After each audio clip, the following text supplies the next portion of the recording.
expected setback in the initial vote, which had raised concerns about the stability of the newly formed coalition government. In the Middle East, tensions remain high as Israel's military announced it has completely disabled Yemen's main international airport through a series of airstrikes. This action follows a recent strike by Houthi rebels on an Israeli airport. Alarm is growing over reported Israeli plan to seize control of the entire Gaza Strip. Details of the operation are still emerging, but international observers and aid organizations have expressed serious concerns about the potential humanitarian impact. A federal judge in New York has issued a second ruling blocking the Trump administration's use of the Alien Enemies Act. The judge stated that the president's proclamation invoking the act exceeded the legal scope of the law.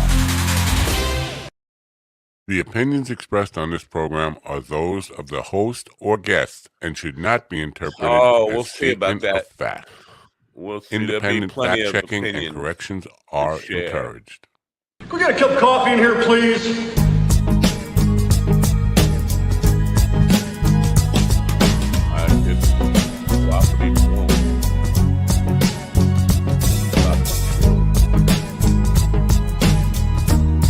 I'm not sure exactly how I'm supposed to do this again.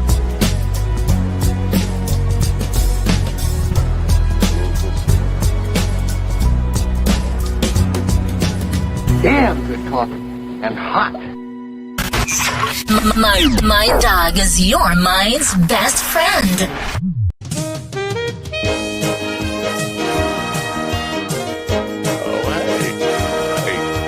My dog is your mind's best friend. Wake up, America. You've got a dog that needs walking. That's right, sunshine. Just put on a big pot of strong coffee and get ready to type your little hate mail with your opinions about kumbaya and flat earth insanity.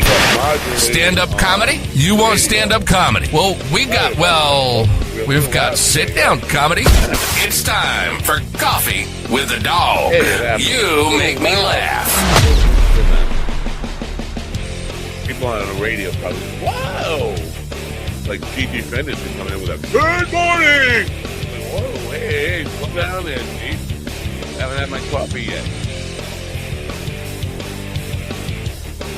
Good morning! Yeah, well, I can't do a good thing.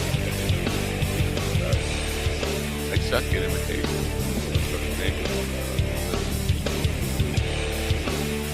All right, dude. Neil Peart.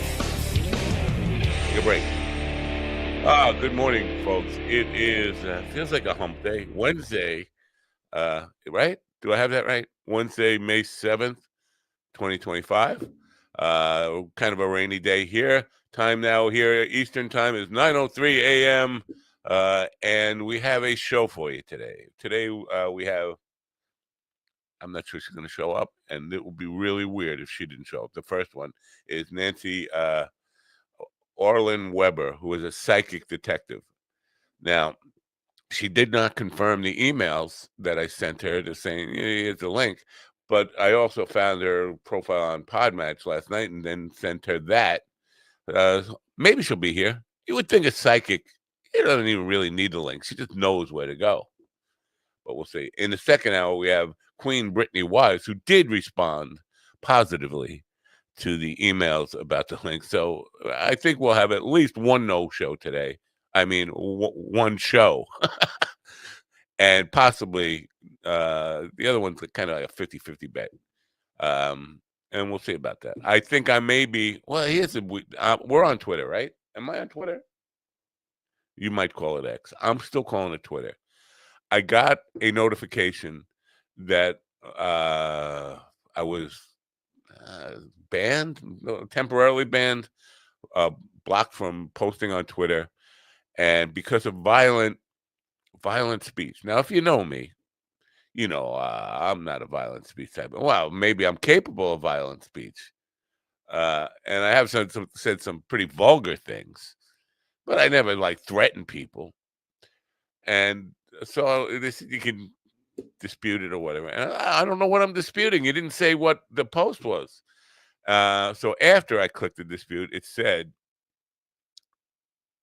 about 2 weeks ago now, somebody said, pray for Donald Trump. And I replied, I do pray for him every day. I pray for him to stroke out. And so, but that was 2 weeks ago. And they said if I remove that, then the clock will start. So I removed that, and then all of a sudden I was able to post again. But that's not violent. That's an act of listen. I've wished that upon myself. I prayed that stroke out. It's an easy way to go. But there have been people threaten to come to my house and fucking kill me. That doesn't get taken down. And I'm certain with Trump even, or Biden or Obama, they've all had threats far worse than I pray for them to stroke out. I pray for me. I do pray for you. I pray for you to stroke out. Die of natural causes. Okay, he might not be ready. He might not want to die, but that's how I pray.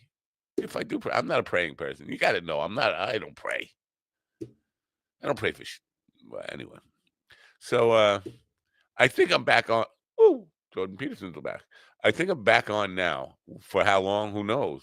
Because, I mean, you could look at my history yesterday, and I'm certain I've said far worse things to people yesterday.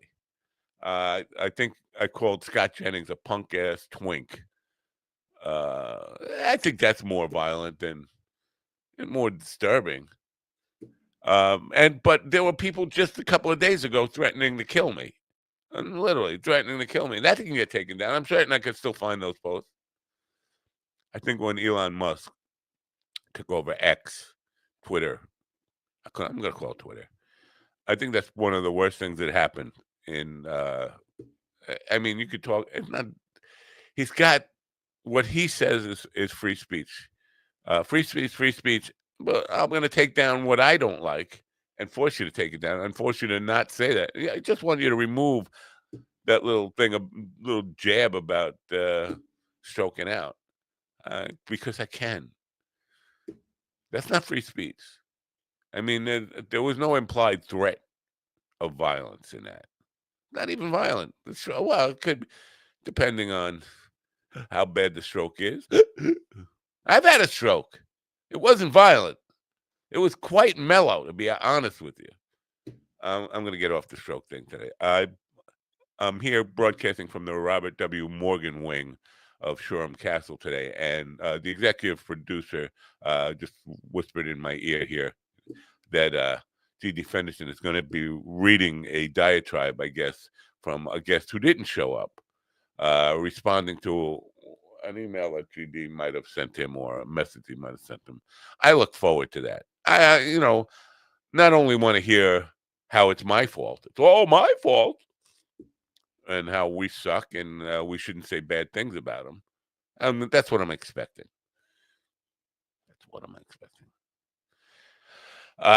So we'll get right to the show immediately. I'm not right to the show immediately because I've already ranted for 20 minutes.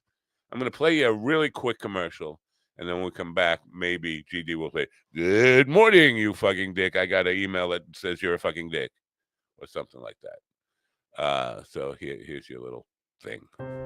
Mind Bloom is helping people achieve life-changing clinical and personal breakthroughs, alchemizing both the psychedelic medication, psychiatric care from psychiatric clinicians, coaches, we call psychedelic guides, and a lot of content and meditations and programs into this really transformational experience that, because it's delivered at home, costs a lot less and is a lot more convenient for people to receive. What we got happening over there? Good morning. In the room with me now. What are you looking What the fuck dude, we've been here for 3 seconds. I was trying to load it up. It's not supposed to put it on the screen. You're not loading that up. Nobody even said hi yet. Why are you loading that up? The fuck? In the room with me now is Stephen the Angel sitcom and GD the devil pornographic loading up son of a getting me banned mother. Fenderson. They put that on my YouTube screen with your name, man. Yeah. I was trying to show it to you. Wait, is that really on YouTube? Yeah, it's my YouTube under the chats. and it says all from Matt Napo, and that was there. But no. Yeah, that's what it said. And so I want to show it to you to see what it is they say you sent. Yeah, but that looks very much suspiciously like a girl sucking a dick. Yeah, that's exactly. Well, why you put that? You can't put that on. You can't. We can't show that. I mean, we're already.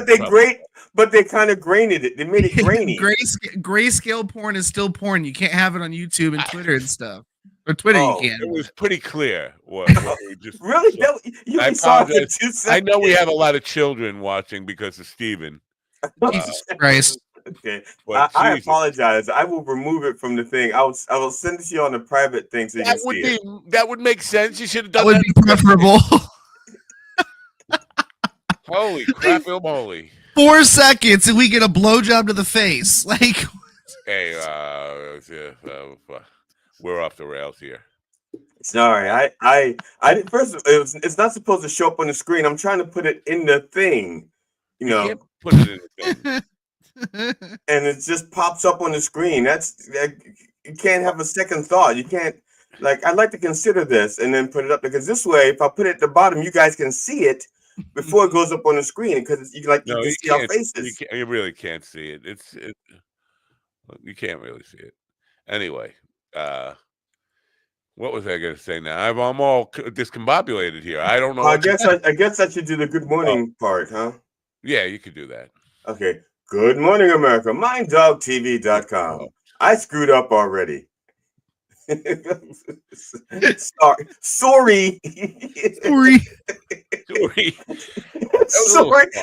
about the Canadian bacon that you already saw. That was our guest left already. That was Canadian bacon. Sorry. Sorry for the Canadian bacon. Our boy Elon, who I already talked about, the free speech thing, he was on with Jesse Waters. There's a clip of him talking about how we have to go to Mars because the sun is going to burn out one day. What? Wait, slow down. Ooh, geez. The sun is going to expand and explode, and so we have to find life on another planet. And I commented, and this got taken down too. It's like everything I said. I just said that's like saying if a volcano, a tsunami, and earthquake happened in your neighborhood, your solution would be to move right next door. I mean, if the sun blows up, Mars is not going to be safe. But that's his excuse for spending trillions of dollars to colonize Mars. Well, and trillions of other people's dollars. Smart. Trillions of other people's dollars. He's an idiot. I keep telling people, he's not as smart as people think he is. He's just crazy. Not as smart as people think he is. I don't think he even registers on the Willie scale. Like, I don't know if you know. I don't know anything. Mars. Let's go. Well, if you know anything about science, you'd know that when the sun explodes, the Mars is safe. Plus, I think we got at least a week, right, before the sun blows up. It's somewhere between a week and a couple billion years. I think it's between a week and 5 billion years. Yeah, something like that. I think that I don't think it's a week. I think it's like a month and 5 billion years. Right. I mean, I could be wrong. You might be I did the math. I did the math last night. I have an abacus. Oh, should I get it? I have a really nice abacus album, and I think this is where Elon Musk made a mistake. Okay, my abacus has like 10 different colors. I bet you his only has one. They're all white, and that affects the math. Yeah, you have to account for all of the colors in the spectrum, and therefore you get the gradients, and then you can get the better results. Oh, by the way, I don't know. I sent you a video. Did you get a chance to look at it or not? I linked to a video that was on X.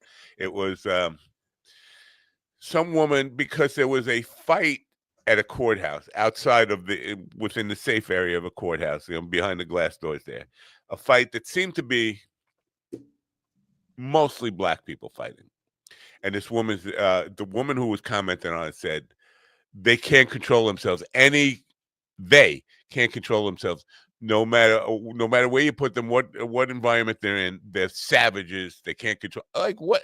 That's who are racist you as saying? shit. First of all, let's just say she's saying they. She's not coming out and saying what she wants to say, and it's much worse than just saying black people. She wants to come out, yeah, with the full hard R but she's afraid to do that. Urbanites. Like you don't understand that this is still just as pure racism, even without saying the word. So I said, who are they?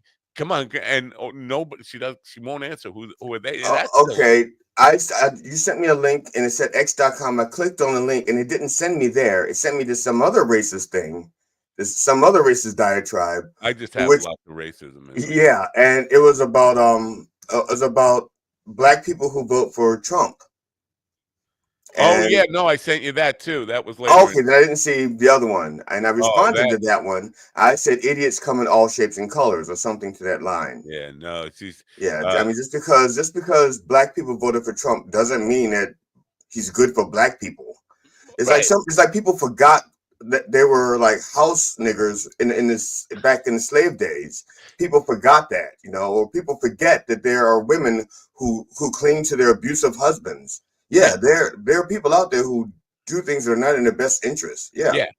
And it doesn't have anything to do with race. It just seemed to me Van Jones, who was he was extremely left during the Obama years, but somehow since 2016 has been pushed further and further right, and I don't know what could cause that in somebody, because he was like the right was branding him a full-on communist. He's ready for a communist revolution in America, and now he's trying to look up anything that he can to help Trump. It's like, wow, what happened to Van Jones?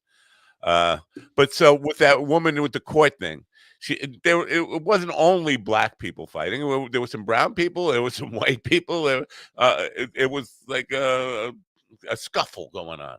But if you notice in the clip, there are black lawyers walking around, within the actual courtroom. It's like, wait a minute, you can't. How do you know their lawyers are not defendants? Were they carrying briefcases? I'm sorry, attaches. They were, and they were, they were bringing their clients in and telling them where to sit and all this kind of stuff. I was just curious because I grew up in a deprived black neighborhood. So when I see a black person in a suit, I think defendant. I don't. Yeah, not just suit. They were acting like officers of the court. They were. Acting. See, they were acting. Yeah. Okay. Yeah, behaving like officers of the court. So, but anyway, I mean, so she can't. Trying to paint everybody with one, they're incapable of, meaning black people, are incapable of civilized behavior, but they have right in front of you on videotape as you're making that comment, at least 3 or 4 black people behaving civilly. So you can't say they're incapable of acting civilly. It's like, wait a minute, you're just seeing what you want to see. It was really disturbing to me. And X lets that fly. But you can't say anything about, I do pray for him to have a stroke. Whatever. Yeah. Our first guest is here. She showed up, and I'm glad she showed up. Let's get to it. Are you ready to get to it? Oh, yeah. Absolutely. All right. Now I can't read. I got to get new glasses, or I got to get bigger fonts on my secondary machine here. Is that font available? Or is a bigger font available? Yeah, but I mentioned problems with the computers yesterday. I have to get some new mouses. Is it? Mises. I know in animals Mises. It's mice, but Mises. It's Mises. It's Mises. Mooses. Yeah, because this is I love the Mises to pieces. It's Tom and Jerry, straight up out of Tom and Jerry. Mises, right? He's not wrong. Mises to pieces. I think that was what? We'll come back to that. Klondike cat. There you go. I love the Mises to pieces. That's right. That's it. And Steven still has no idea what we're talking about. No fucking clue. You lost. Tom and Jerry's about as far back as I go. No, Klondike Cat was a cartoon that they used in Blazing Saddles during intermission. All right. Nancy Olin Weber, a psychic detective, medical intuitive, and animal communicator with over 50 years of experience, her journey began. Glasses. as a head nurse in an experimental psychiatric unit. So she's seen people like Stephen before, and her life took her through paralysis, near death, and profound spiritual awakening. She's here now to talk about all that kind of wacky stuff. Good morning, Nancy. The hilarity that is her life. You bet. But also, you guys are phenomenal. Oh, I had so much fun listening. Matt, I love all of you. This is so well. Wow, I feel like I'm home. Well, unfortunately, what kind of weird? Well, a psychiatric institute. But hopefully, you did miss the first 3 seconds when GD got all accidentally pornographic on us. So I think she showed up right after that.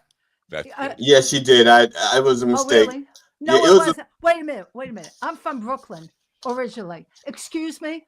But well, you can say anything. Believe me, I don't have a problem. The way I was raised, there's no such thing as bad words, only bad intentions. But this was not a word. This was a graphic. It wasn't, and I didn't think it was bad. Such things as bad pictures. Yeah, that's just it. According to YouTube. But the thing is, I got the picture from YouTube.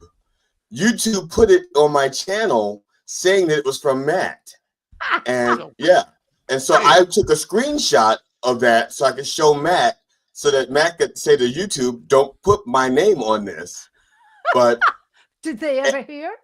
Well, that's just it. We didn't get very far because when I was trying to show it, and I didn't want to put it. I don't know. That seemed like they were getting pretty far. But good luck with YouTube hearing you. It was more than second base. Let's just say that. And not only that, the lady slid into third for sure. The lady did not get as far. The lady did not get as far in her task as we did with the picture.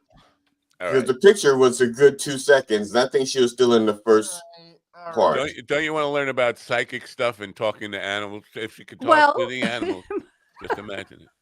But I'm sorry, but I can't stop laughing. You guys are so available for real, and it's wonderful. And Stevie, you may be the youngest, but they're helping you understand how crazy it was back then too. That's my purpose in life. I feel like my purpose is to educate Stephen and prepare him for when the sun blows up. Oh yes, well, somewhere between a month and 5 billion years. Yeah. No, I heard that. So I'm thinking maybe you need some supplements to carry you forward for longevity, like 1 billion years, 2 billion years. You never know. Something along those lines. We got stuff. We got stuff. We got supplements. I got bro, bro. Good brew, bro. Good brew, bro. See, they can't control themselves. They can't. I'm married to one that has, I call it the no filter guy. Wow. Yeah, see, I did there's a fine line between us and your filter, between your filter being broken and the way you described us. Our filters are broken. Yeah. We are rejects from the Mr. Coffee Factory. So let's do a restart here. Good morning, Nancy. Okay. Good morning. How are you, Matt? Reverend. Hi, Reverend I Nancy. know. I just noticed the Rev. Oh, I never even noticed. I did about 1,000 weddings in 8 states, but when I retired from that part of it, I do certification programs in aromatherapy. But that's my other world. I never answered to Reverend. They would say Reverend Weber, and I keep walking. Yeah, well. Are you related to the Weber Grill people? You know, oh, I thought you was from money. I was going to ask you to leave your husband. Never mind. Whoa. Well, he's my third. Wait a minute. He's my third, and I promised him you got 3 shots of being right. Wow. That's how I feel about it. I'm on getting through my second one now myself. Oh, so. Are you? Wow. Oh, yeah. Wait a minute. There is a method to the madness of loving all, every step of the way, of opening up new doors, closing old doors. Oh, yeah. Yeah, I'm on my forever wife. Unfortunately, the doors he's opening up are the ones to the kitties' bathrooms. So no, they're not. Oh, excuse me. Child enthusiast. Yeah. No. He likes them young. That's all I can say. Kitty connoisseur. No, I don't. But the girl I'm seeing right now is like 9 years older than me. Oh, you could say 9 years old. I would say that. So you're dating your babysitter. He could have been. All right. We can get into Stephen. You know what? We have a No. psychic detective here who can Couldn't have tell been. us if you're telling the truth or not. She's like a lie detector as well, so she will. Now, Nancy. First of all, when I hear psychic detective, my first thought was you work with police to help Ventura. us solve murder cases or missing persons and stuff like that. Is that accurate? Very accurate for 44 years. Well, 45. It began in 1979 when I moved to New Jersey. Within 6 months, detectives asked me to help them, and it never stopped. So I have 2 badges. Well, I had 2. One, I had to give back because the chief was caught on fraud, and he believed I was the one who did that catching. But I wasn't. I said it was the only time I didn't get myself involved.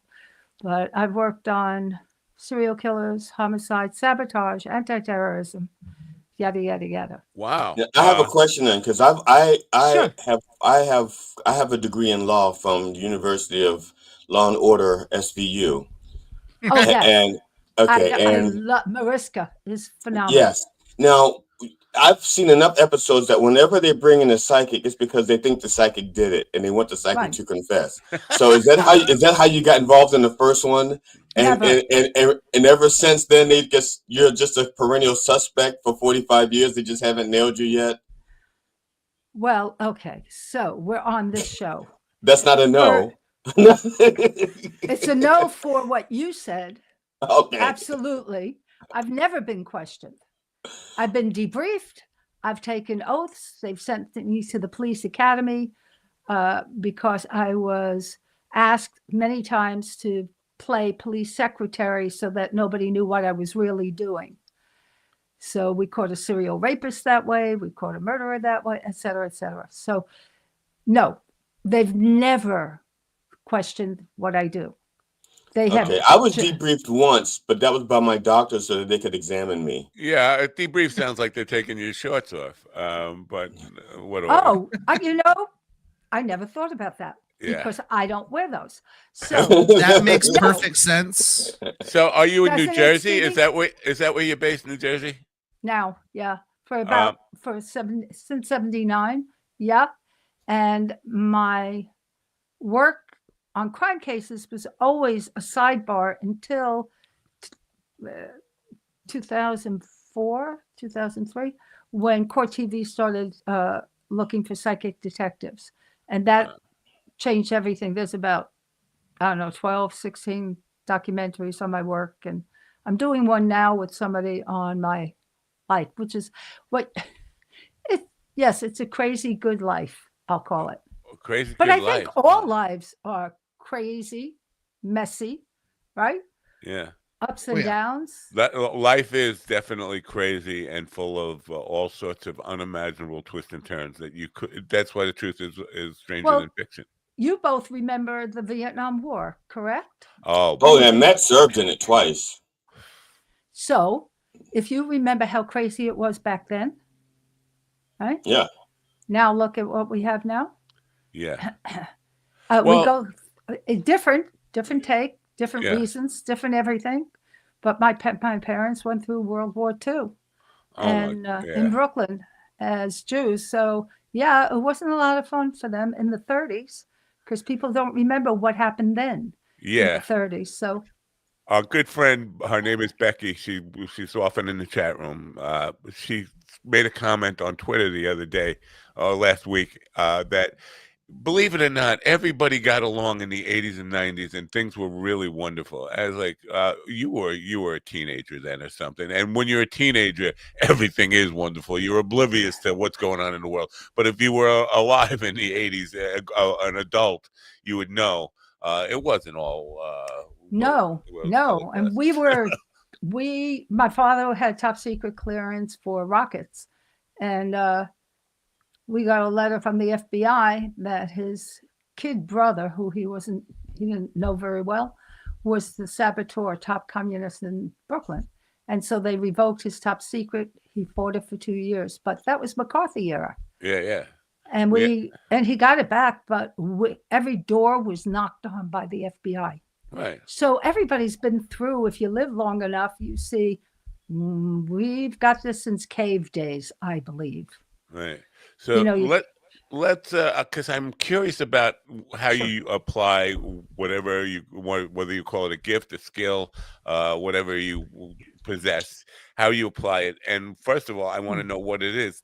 Are you a clairvoyant, or are you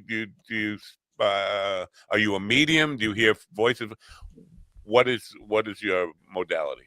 Yes to everything. I have no modality. To me, it's your soul gives you the downloads from the universe. I'll make it that's that simple for me. Where we've got these algorithms throughout the universe, and so we're part of it. We may be a tiny point of light, but we're still part of it. So for me, now it reminds me of a woman called me. She said, I have a problem with my horse, but I am a animal communicator with dogs. I said, what's wrong with you communicating with a horse? If you can communicate with a dog, you can communicate with a fly. You can communicate, period. I mean, you are the instrument, direct the light. And she said, well, no, I can only do one. So when I give workshops or classes, I make sure everybody gets, some people are more audience, some people are more empathetic, some people are more ba-ba-ba-ba, right? I'm a ba-ba-ba-ba. Me too. I'm a ba-ba-ba-ba. I feel like I communicate with two flies here every morning. Well, one of them, he keeps getting his finger stuck in. Yeah. Because he doesn't take it. It's like, Matt, when you put your pants on, okay, take your finger away from the fly before you pull it up. I got it. Thank you for that helpful information. So it would have been. It's amazing.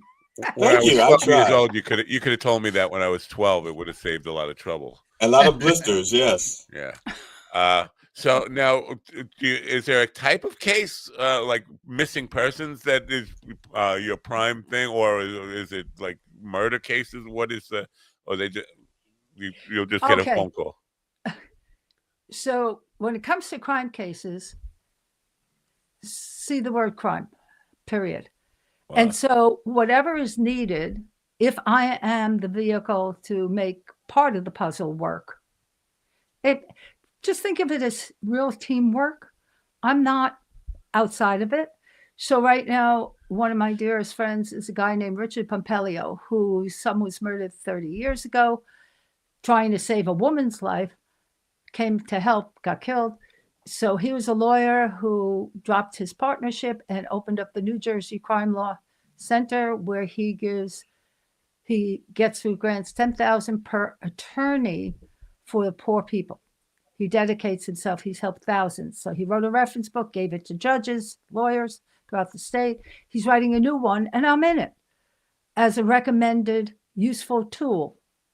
So I know. Don't you dare, Matt, do not say another word right now. You're 14. Be careful. I want to have some kind of legacy that people will remember me by, but I'm not sure I want to be. Thank you. That's not a good label. But of all the useful things you can be, useful tool is much better than useful idiot. Yeah. Well, yeah. Well, right. We're hearing from one now. What, Stephen? Just saying, you can be a helpful fool. It's a thing. All right. A helpful fool. Well, a fool in ideas of spiritual development in the tarot, etc., is somebody who's been here all along. It's more Eastern philosophy. Right. And faith alone alleviates folly. So call it whatever you want. There's a part of us that knows we won't fall. And even if we do, we can pick ourselves up. Yeah. And so we learn that one, right? But if we don't struggle, we can't fly. It's that simple. If we don't go through hardships. I've taken a few men up to the roof, and I think that I could challenge that. Well, they didn't struggle enough, Matt. They didn't struggle enough, they wouldn't be on the roof. Yeah, but they flew for a little while, for a few seconds. Well, it wasn't the flying that hurt them; it was the sudden stop at the end. Right. No sand dunes. It flew all the way down to the ground. So let's. Nancy, I have a question real quick about the Reverend days, because I used to dabble in the Reverend arts, and the school of thought that we belong to is the Theosophical Society. So I was wondering, was there something along the lines that a school of thought that you adhered to, not necessarily it's still adhered to, but kind of influenced your philosophy? Okay, so back in Peekskill, New York, when I worked in the Bronx and Peekskill, some spiritualist church came to me. I knew about Theosophy. One of the women from the UK who brought over a lot of the work was a woman named Margaret Flavel Twaddell. And she wrote Witness. She was the medium for Witness from Beyond. She was one of my mentors. So I was very open to everything. I wasn't raised to be religious at all. I was raised to explore everything. I love Buddha. I love Zen. I looked at everything. I don't care. I believe that nobody owns whatever creates life. Right. So that's always been my curiosity has been, how do I know things beforehand? Sometimes when I was 10, I knew I was going to the UN and I was waiting for the limo. Okay. So Theosophy for me grew out of some crazy things, if you will. Right. Really crazy. They thought I was insane when I was 10 or 8, something like that, because I wouldn't go home. I was waiting for the limo to take me to the UN. When I got called into the UN in the 80s, which I was not 10 or near it, I was more like in my 50s. It was a friend said, Brian's picking you up because he wants to help out. He came in a limo. We go to the UN. I'm looking at the flags and going, how did I know this when I was 10? So none of them, Theosophy, etc. I always dabbled, if you will. Right. My church, I'm co-trustee of a church with my husband, and we're together many, many years. That's my soulmate, my crazy guy. And I'm a match for that. Easy. So we teach holistic education because my first nursing teacher, I believe, saved my life by teaching holistic. Right. Beautifully. So my crime cases was a real sidebar for me, even when I took half my time for it. It still wasn't the thing I asked for. It was the thing I was asked to do. Wow. Different. So, but it happened to be the hook to the public, if you will, to the producers. People are fascinated by what the idea of psychic detectives. But everybody can be something. I believe nursing helped me be able to sit or walk into a fresh crime scene and see what happened. Yikes. Because you see it as a nurse, if you were in clinical nursing, you saw everything. You sat by the dead. I've sat by my best friends dying. I moved in with them, did their memorial as a reverend. So the work is not it. I quote Da Vinci, point a light in a direction. You're the hub. You're the soul, right?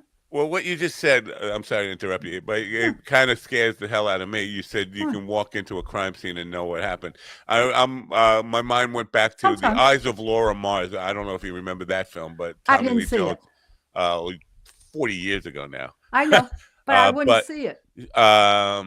It was basically, they actually saw through the criminal's eyes. Laura Mars was a psychic who actually saw the criminal's eyes in real time, like she was looking through the criminal's head. Right. That would scare the hell out of me. Do you get those moments where, oh my God, this is too just gross, or just go to Sci-Fi Channel Paranormal Witness, and you'll see Through the Eyes of a Killer, which is how I helped define who the serial killer was in our state. Could you repeat that again? Sci-Fi Channel Paranormal Witness, Through the Eyes of a Killer. There's a woman with a Boston accent who portrays me in between the interviews, and she's dynamite at it. My daughter calls me and goes, how does she know every move, every mannerism, everything, your language, all of it? I said, she's probably very psychic. Could they not get the real you? Well, it's kind of funny. They have the way they do documentaries. If you know documentaries, unless you're the producer, if you're the talent, you get paid for the day of shoot, or every day you shoot, and that's it. No residuals, no anything. So they try and cram you in to one day as the talent, and they hire somebody else if they're limited budget, because it's easy to get more less expensive people to portray you than it is to pay you. Wow. Okay, I thought it was like one of those Hollywood decisions where you weren't you enough to be you in the movie. God, I do not ever want to. My friend Roy Frumkes was a scriptwriter, director, producer of Substitute with Tom Berenger, and then Substitute 2 and 3. Right, yeah. Right. So he did a documentary of the dead on George Romero's work, a documentary, which became okay. And then he did this Street Trash, and he asked me to be in it. Well, when I saw the clips, when we left Street Trash, because I couldn't stand it, he laughed at the screening and he said, "I bet you're happy I cut you out." I said, "Damn straight. I'm very happy you cut me out of this one. I don't want people to think I even associate with this, Roy. I hate it." Wow. It was so ugly to me. Well, think of going to crime scenes. You don't want to live with that your whole life. Right. So I pick up art, painting. Now I paint on an iPad. I pick up writing a lot more than I did. I've written songs on BMI with a folk singer. I've done the other part. So to cleanse your palate, does the method that you use to cleanse the palate depend on the type of crime that you've solved? Like if you just solved a heinous murder, you're like, okay, this is definitely a painting. But if you solve a missing persons, it's like, oh, this is more like a song. Well, a lot of it has to do with age. So I used to go out dancing all the time. If there was live music, I was there. Wow. So or concerts. So I had kids. I was a single parent many times for a long time. I would come home, say hi to them, jump in the shower, put on the most feminine clothes I could find, and make them dinner, make sure everything was done, homework, etc., and then head out with my friends to dance because I never drank. I don't like alcohol. I just don't like it. So I'm glad I don't have to deal with any other addictions. I never touched I've ever myself. Yeah, I just never liked it. It tastes like poison to me. So, but I would always balance somehow.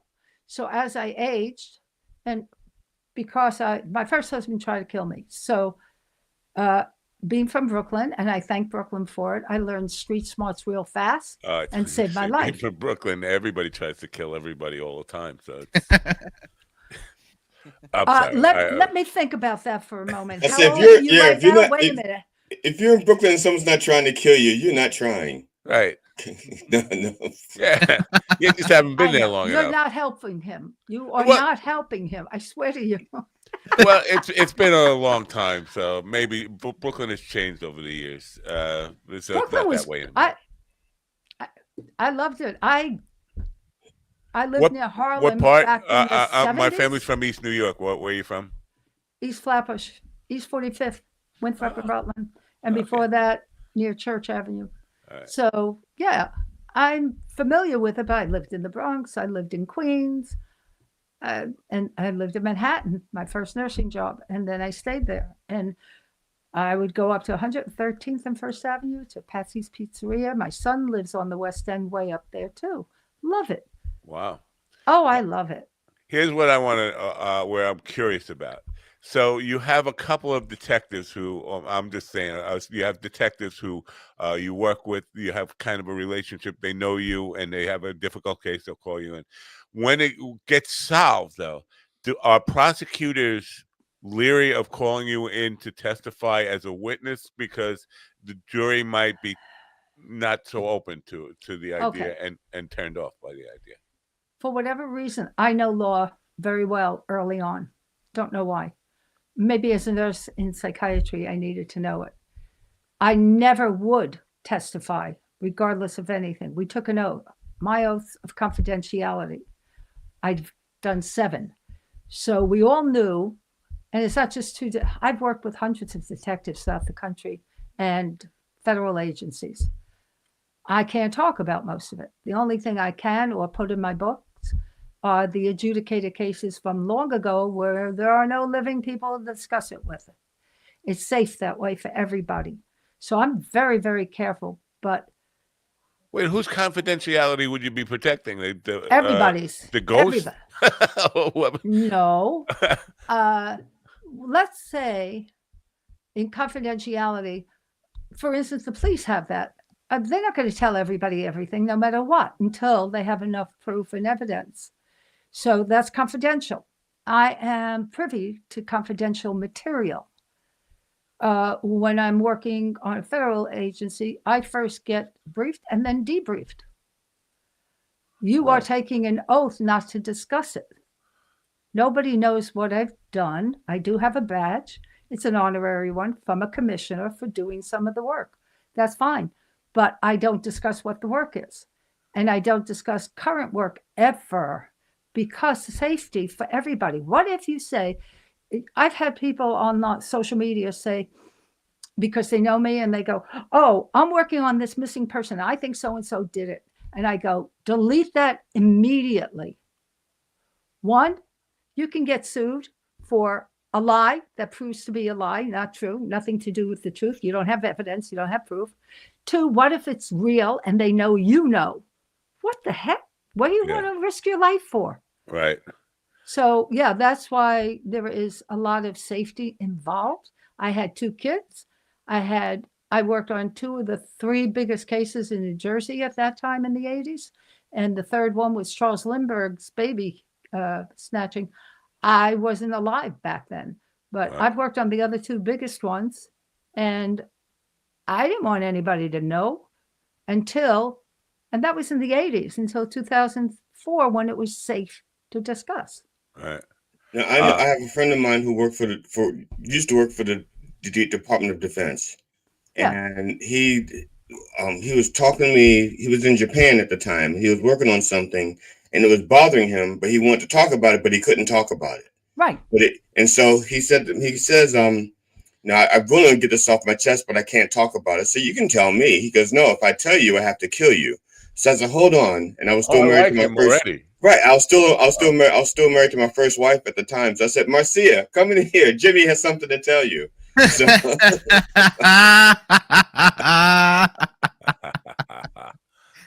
he wouldn't tell her either. Of course not. Of course we're still not. friends though. He and Jimmy and I are still friends. I don't blame him for not telling her. No. Can you tell us where he buried the first wife?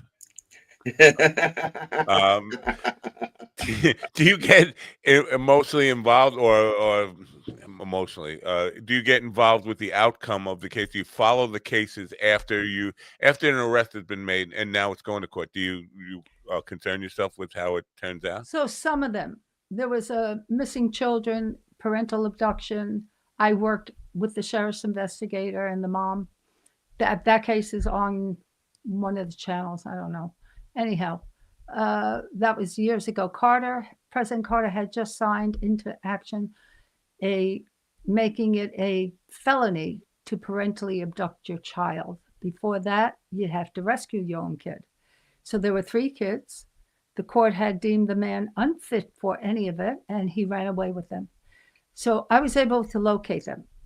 When it came to the final location, because he kept moving, I had the exact yada yada. And so the sheriff's investigator, Lou, he's on Nancy Grace with me in an interview. He goes to the judge and he said, I need a bench warrant for so-and-so in Hawaii. Now, New Jersey, and I don't know about the rest of the country, but it had never done a bench warrant for a felony for parental abduction. And so the judge said to him, well, how do you know this? Because we didn't have computers.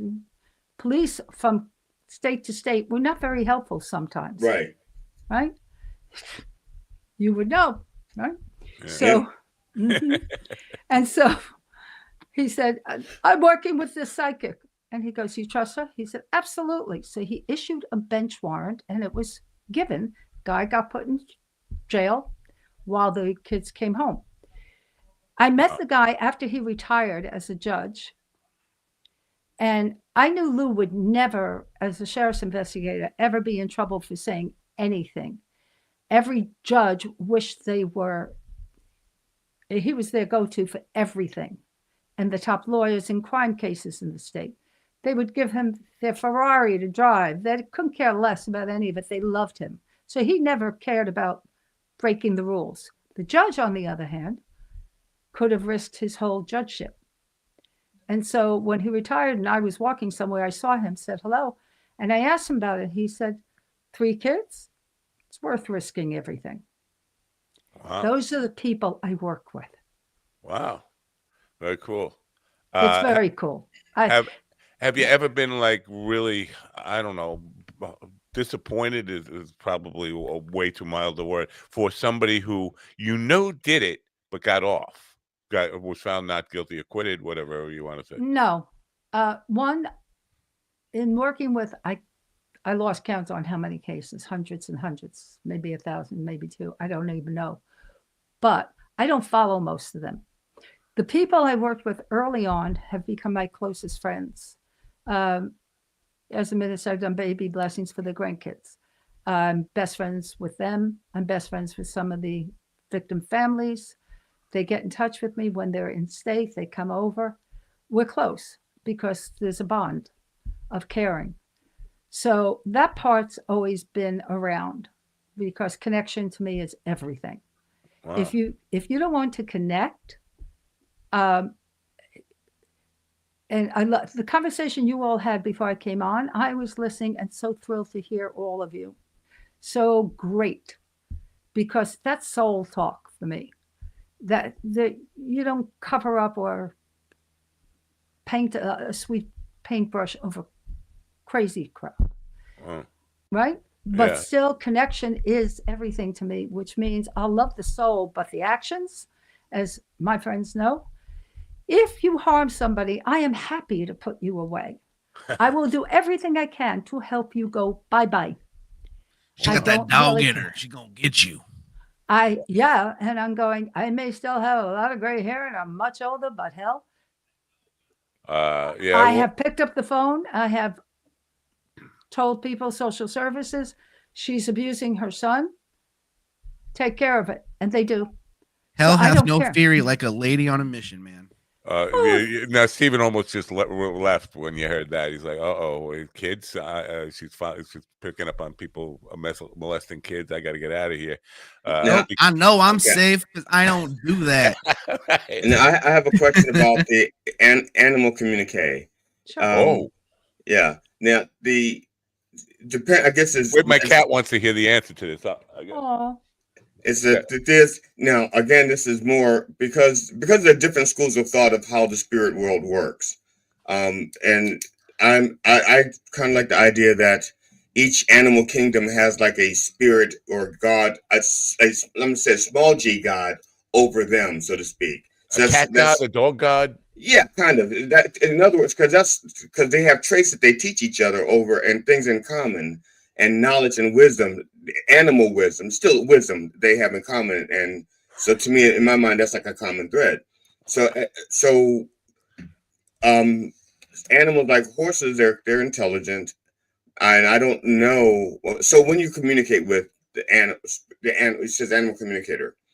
Is it directly with the animal? Or is it like with a translator, like human to, you understand what I'm trying to say? Google has English to horse. Yeah, if you Google Translate, if you go. So for me, I believe we all have the translators in us for everything, and so do trees, plants, cats, dogs, horses, flies. We all have it. It is the instinct for survival also built in. Right. And so if we notice that something is harmless, we become a friend, right? So for me as an animal communicator, the very first thing I ever do with them is to love them. And when I get that feeling of heightened joy at even knowing them before I meet them or work with them in any sense of the way, I wait for that moment and I know that's connection. And after that, I trust whatever comes through. Sometimes I feel their pain. Sometimes I hear them. I've worked with racehorses, unfortunately, show horses, pleasure horses, thousands over years. I've had veterinarians ask me how I knew, and I don't know anatomy and physiology of a horse to save me at all. I don't want to know. I go in cold, just like a case. So what I did learn beautifully, which might help clarify, I've worked on missing dogs. One of them it's in the book Nature Speaks that I put out, but one is a Dobie puppy. They were show Dobermans. And this puppy got lost on a trail with a group of older dobies. Frantically, they called me, the people. Anyhow, during that week of missing, I had told them when he'd be back, how he would be back, his condition, what he was and where he was. And at first they said, no, there are no pipes, there's no golf course. But they went looking and found that underneath the land that had grown as a forest was a golf course, were the pipes going to wherever I told them. And they were, well, maybe he will come back. Okay. He came back where I told them. Done. 2.5 years later, I am giving a talk to about 300 people in a room of the Association for Doberman Pinscher Society, something like that. And the couple who had that Dobie were in the back of the room. They stood up at the end and said, would you like to meet the Dobie that you talked over the phone where he was? I said, sure. That Doberman took a couple of minutes adjusting when he walked out, came running, dropped into my lap, put his head on my shoulder, and went to sleep. That taught me everything about communicating. Wow. He never met me before, and that happened with 2 others who jumped into my arms, littler ones, that I had not met, but I helped over the phone with either or saw a photo of them. Didn't matter. It didn't matter how. Wow. It's just, I don't know. I think it's really what Da Vinci said when they asked how he could do all that. You point a light in a direction. So you mentioned intention before, right? Yeah. Strongly. And I love that word because that's everything. So if my intention is to be harmless, code of ethics, right? Right. If my intention is to serve as best as I can, so I keep away from ego, where it doesn't matter if I'm right or wrong when it comes to helping. Mistakes happen, errors happen. So what? You do your best. We're all human. Right. And so I go from there and see what happens. So I never knew if I could, and I never know the next time I do anything if I can. Well, it's 9:57 local time here, 9:57 a.m. We only have a couple more minutes here. I am interested in this. How so you're a nurse. How do you go? Did you just volunteer for a case? How do you transition from being a full-time nurse to working on cases? Did you go to the police and say, No. So I was a nurse from 63 to 72 or 3, something like that. And I opened up doors about 1.5 years later as a psychic, not knowing that, didn't call it that. I was more medical intuitive my whole life. So, and I was in psychiatry, I was trained.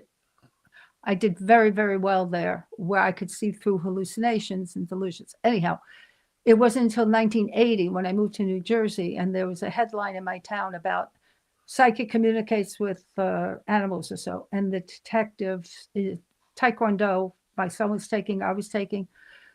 One of the instructors was a police officer. I didn't know that. And asked me about a rape case. I told her, she said, I got to talk to my superior. And that led the way. The detective came calling, never stopped. We worked 10 years and he was my referral.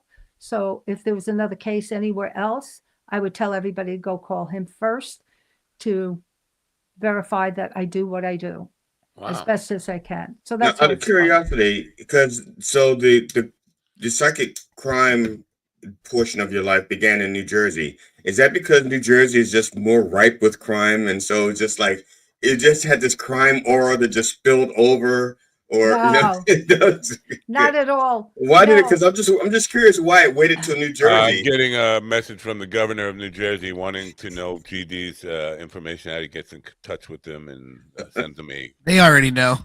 They already know. Everybody knows, right? So no, not at all. It has nothing to do with anything other than when you're asked to open up a door, go in it and go look. If you don't like doing it, don't do it. If you like it and you feel a passion for it, you have a mission. Go. So is this shorthand for like saying yes and? Are you saying yes and? I find most of them open-minded. And the ones who aren't, they learn. Matt, you have to have her back because I we know. haven't scratched the surface to her books. She I has feel books. like we didn't even really get started here, and we're all out of time already. I mean, please do come back. This is. I'd love to. You guys are so much fun, though. I got to tell you, I will come back early so I could hear you first. Thank you. We appreciate you being here. And, Now, and I promise, no more Canadian porn from me. It was an accident. Sorry. Sorry. No more Canadian bacon. Sorry. Sorry. NancyOrlandWeber.com. Now you have a couple of books available. What kind of books are they? Are they how to for psychic? How to become a psychic? Or One is exercises on the life of a psychic detective, telling the stories and giving some activities to do exercises. One is Soul Detective, how to solve the inner mystery of you because of all the bumps in the road everybody's got. I put all the exercises I did mentally, how I released myself from trauma pretty easily again and again, whatever the trauma happened to be at the moment. And the last one, Nature Speaks, is all about animal communication. Wow. I have one last question, and it's just a yes or no question, I think. Is your husband smart enough not to try to BS you? Really?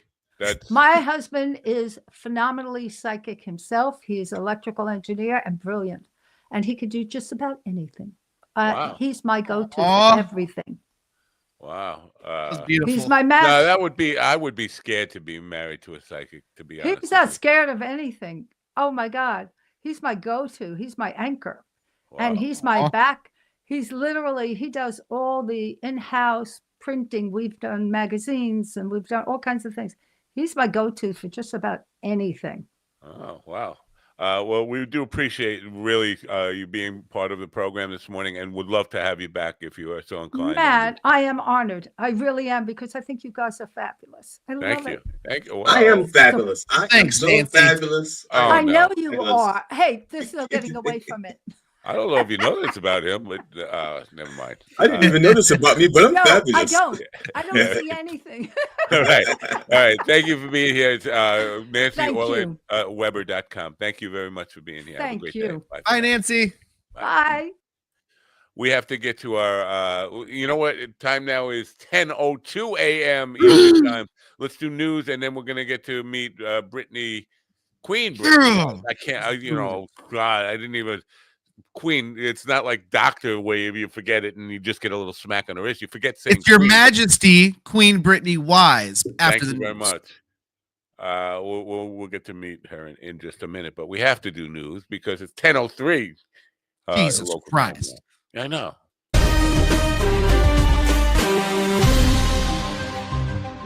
Alarm is growing over reported Israeli plan to seize control of the entire Gaza Strip. Details of the operation are still emerging, but international observers and aid organizations have expressed serious concerns about the potential humanitarian impact on the already vulnerable population. Discussions regarding the future of Gaza are expected to intensify in the coming days. Joseph Eckerson reporting. In the Middle East, tensions remain high as Israel's military announced it has completely disabled Yemen's main international airport through a series of airstrikes. This action follows a recent strike by Houthi rebels on an Israeli airport, further escalating the conflict in the region. The Israeli military stated that the airport in Sana'a will be out of operation until further notice. Chris Anderson reporting. Conservative leader Friedrich Merz has been sworn in as Germany's new chancellor following a second round of voting in the Bundestag. This development comes after an unexpected setback in the initial vote, which had raised concerns about the stability of the newly formed coalition government. Merz's election was met with applause in the parliamentary chamber, signaling a collective sigh of relief as the country looks to move forward. Benjamin Wright reporting. This is the latest news headlines. It's not.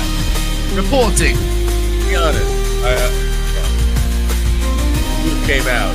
I got 10 minutes like 10 o'clock. I can't be related. Then it's in the morning, and I know it's late. House Republican leaders are working to reassure their conference about the momentum of their big, beautiful bill agenda, and Trump is looking for the Federal Reserve to cut interest rates. While acknowledging some delays, GOP leaders emphasize that the budget package central to President Trump's legislative priorities remains on track. They aim to move forward with key votes in the coming weeks. The Federal Reserve is scheduled to meet today, and President Trump has publicly called for the central bank to cut interest rates. Experts are divided on whether the Fed will oblige, with some citing concerns about about inflation, while others point to the need to stimulate economic growth. The outcome of the meeting will be closely watched by financial markets. Lawrence Keller reporting. Transportation Secretary Sean Duffy has informed employees of the Department of Transportation that layoffs are expected soon. The announcement came during a town hall meeting, though specific numbers and timelines were not immediately disclosed. This news follows similar reports of potential staff reductions at other federal agencies. Jim Kender reporting. A federal judge in New York has issued a second ruling blocking the Trump administration's use of the Alien Enemies Act. The judge stated that the president's proclamation invoking the act exceeded the legal scope of the law. This decision adds to the legal challenges facing the administration's immigration policies. Kyle Norris reporting. And that's the latest news headlines with Alan Edwards. Oh, thank God. That's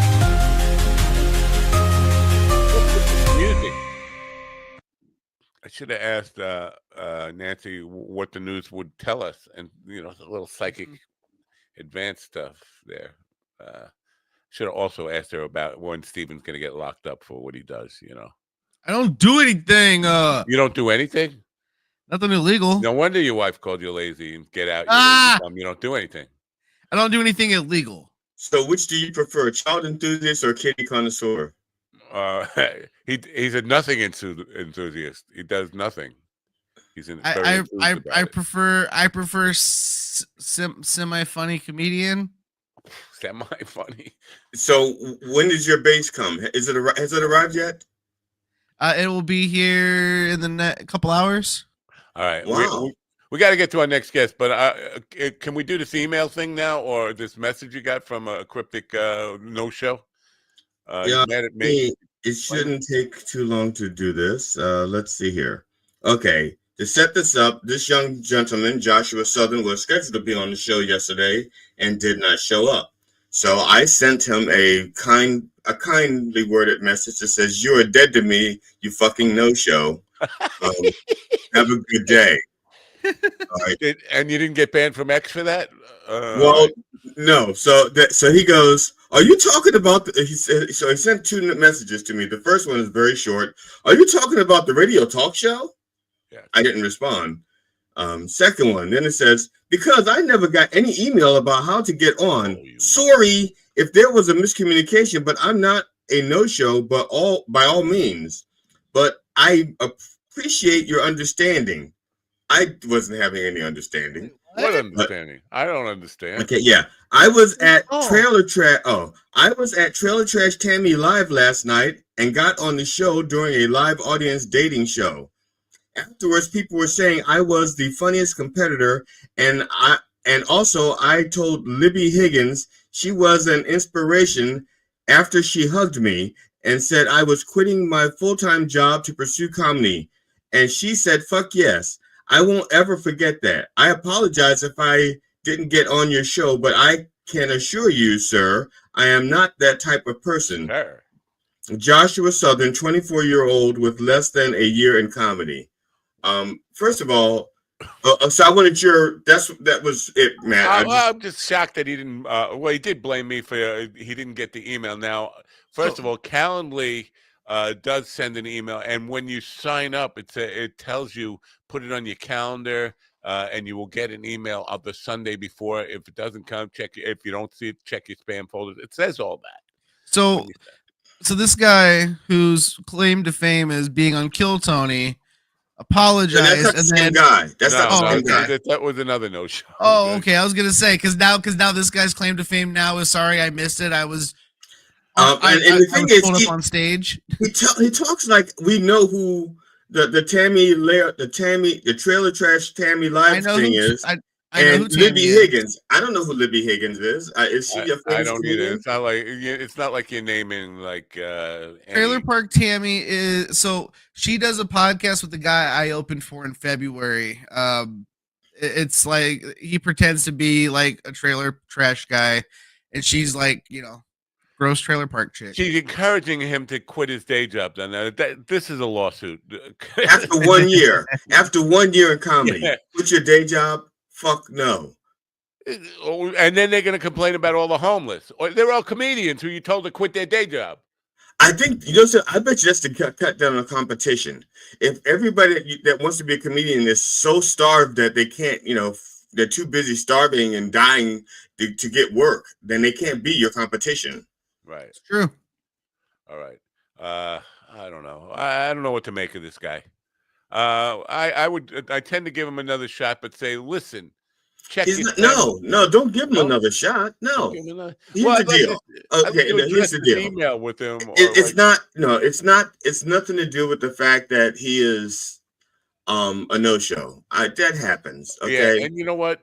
That happens. But one thing is, people who say how great they were. Oh, it was really funny. I don't know if you know this about me, but I won a contest once. Yeah, but stop. My thing is that he's only been doing comedy for 1 year, and he's only 24 years of age. So I don't think that he has a lot to offer or bring to the conversation that other people can learn from. I like to talk to what? We're people. Gonna have to hire Nancy to find his career because it went missing.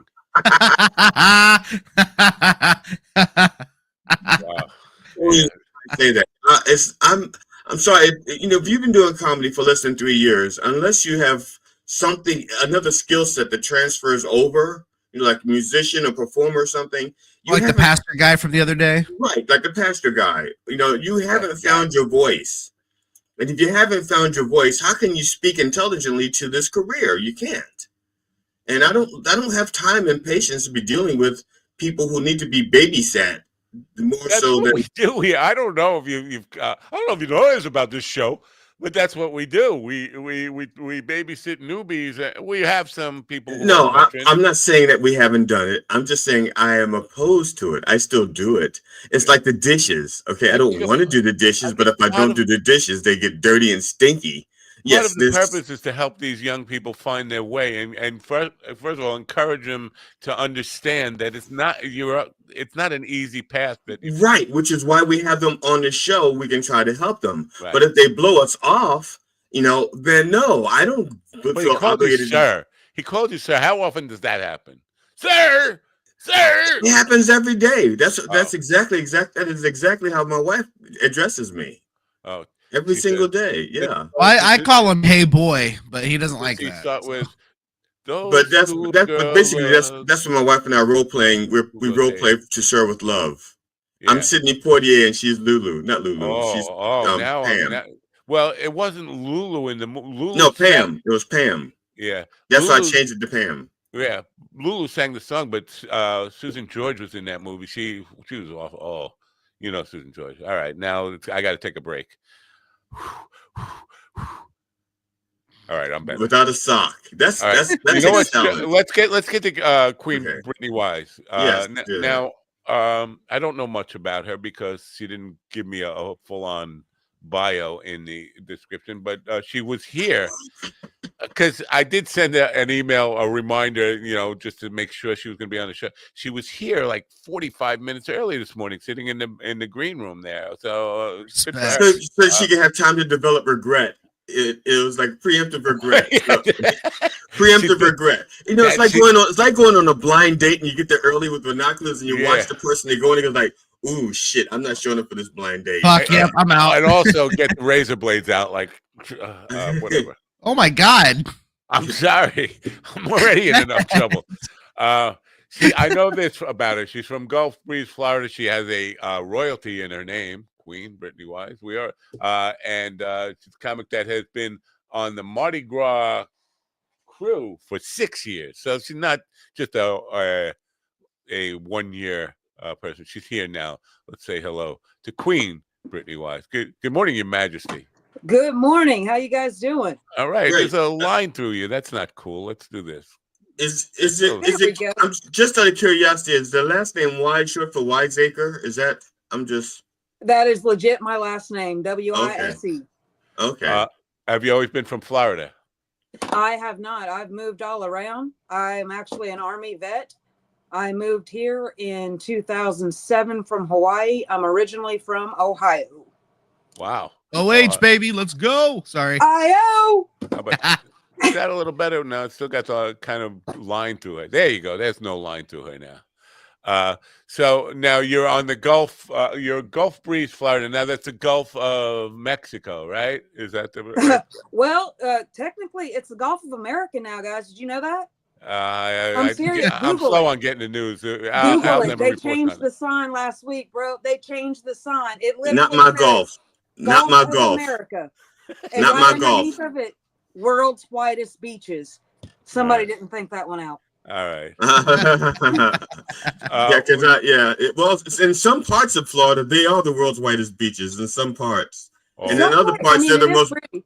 Yeah, in some parts, they're the world's brownest beaches. Depends on which part of the coast you're on, and if they're nude or not. I don't know. That's California. Yeah, you don't want none of that. You don't want none of that down here. You think you want that? Oh, I've lived in the Florida Georgia area, Florida Georgia Bama area, and yeah, the people that do that aren't the ones you want to see. Scary things. Yeah. I used to live in Venice, Florida. Try being in a wheelchair in a nudist colony. Doesn't sound fun to me. Why do you think I wear glasses now? Wow. Where does the Queen come from? The Queen, actually, a funny story. I have a horrible dating history, and I've had exes hack my Facebook so much that Brittany Wise was not recognized as Facebook as a real name. It kept saying I was trying to make an alternate profile. So I got really stoned one night and typed in Queen Brittany, and it stuck. Well, and when I started doing stand up, and my friend that got me into it, Trey, God rest his soul, lost him to cancer last August. He booked me on a show and gave me the stage name Queen Brit. So I'm going to keep it. I'm glad you mentioned this, because when I was doing the programming for this, I put in Brittany Wise to Google to find out more about you, and came up with like hundreds of pages of Brittany Wise.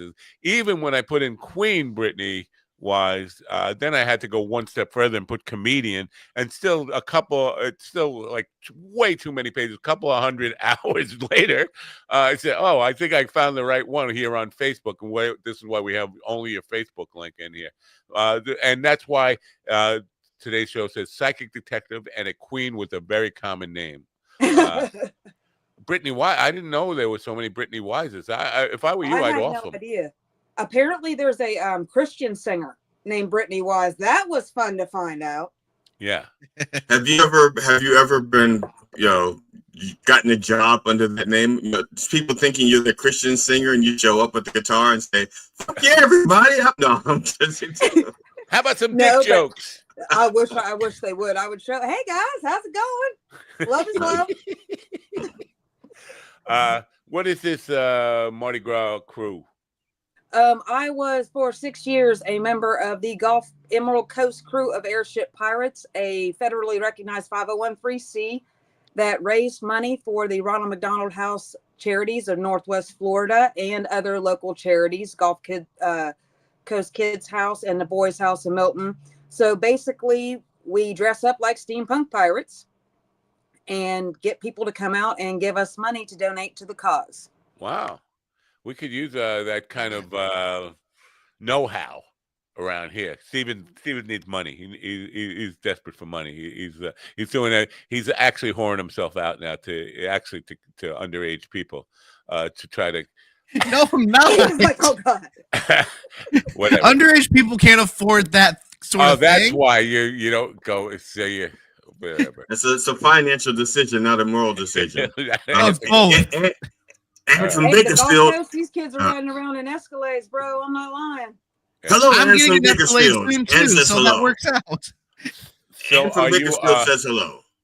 Would we consider you a road comic? Do you get up out of the Florida area and travel up down the East Coast and in southern United States, where there's a very vibrant comedy scene in both? I'm trying to, as you guys said about the other guy, a year in comedy. I'm going into my 4th year, and I still don't know what I'm doing. Like, it's 6 years in the bio there. So been part of Mardi Gras crew for 6 years. Yeah, 4 years. I'm going into 4 years of comedy this year, and I'm just now trying to branch out and learning how to network myself, like the opportunity on the show. Thank you guys for that. Sure. Going out to different cities, different states, starting out moving towards New Orleans and going east towards Jacksonville. And then I'm going to try to go north since I am from Ohio. I'd love to do a show up there. Hey, hit Bricky's Comedy Club in Ohio, man. It's a beautiful club. Bet. Wow. Is that Columbus? It's Miamisburg. Okay, bet. Which is kind of like Florida, right? Miami. Yeah, Miamisburg is very much like Florida. I mean, coincidentally, sure, but it's a nice club though. I've performed there a couple times. Great atmosphere, great really club, hot in great summer, room. right? Really hot in summer. It gets to be like the palm trees are beautiful and humidity, really tough humidity. Miami. Hey, is the coconut tree and the palm tree the same thing? I've been in comedy for 4 minutes, and it's not working out. I think I should give up. Yeah, you should probably be a musician or a painter or something. Ew. You should try being a digital broadcaster. Try being a digital broadcaster. So, how do you find work? Because this is a big thing with people. I think it's like reaching out to clubs directly. They're not going to take your phone calls, right? Emails suck. What do you find is the best way? Is it networking and finding friends, doing shows? Networking and open mics for sure. If you want to be a comedian, get out and get behind a microphone. Go to the open mics, download the apps. That's how I've done this up until probably this year's when I've really started hitting the streamline and social media stage a little bit harder. Everything else I've done for the last 3 years has literally just been networking with people I've performed with, meeting this person, meeting that person. Hey, can you go do this open mic? And then getting added into this group. It really is how you carry yourself and who you know. Right. Yeah. It's very cliquey, but for sure. I think comedy is the only creative endeavor that really makes you be a slave for the first however many years it takes. This whole idea of going out and doing open mics. Musicians might do open mics and stuff, but they don't do it. It's not part of a gig process. It's part of, just doing it for fun or whatever. You know, to get a gig, you just bring in your demo tape, you talk to the manager, you hook up a night. Usually it's how many people are you going to bring? That kind of thing. But how much ticket are you going to sell? How much ticket are you going to sell? With musicians, it's almost like, I don't want to say this wrong, come across wrong, but it's more like ego. Whereas I feel with comedians, it's us trying to hone that art. Yeah. Trying to get up and figure out, does this timing work? Does this set work? Okay, that joke didn't go over in this crowd. Why? Yeah. One of the things that I realized very early was that I was not in the music business. I was in the alcohol, liquor sales and food sales business, and would work with club owners and say, basically, yeah, we're going to come in and do a gig, but the whole time we're on stage, we're going to be encouraging people to drink, get drunk, order the food, all that kind of in between songs. We were always kind of trying, let's do a shot. And of course, everybody's going to do a shot. Now they're spending money. And club owners would hire us even if we sucked, just based on hearing that. We're going to make my cash registers ring. That's all I care about. I think a lot of comedians are in the same business. They just don't realize. Most comedians don't realize that they're in the liquor and food sales business. And whether they owner laughs at your jokes or the manager laughs at your jokes is really irrelevant. It's how much they hear the cash register ringing. That's exactly right. I've always done the best in my sets when I say tip your bartenders, tip your waitresses at the beginning and at the end. Yeah. I'm always asked to come back because they do. Yeah.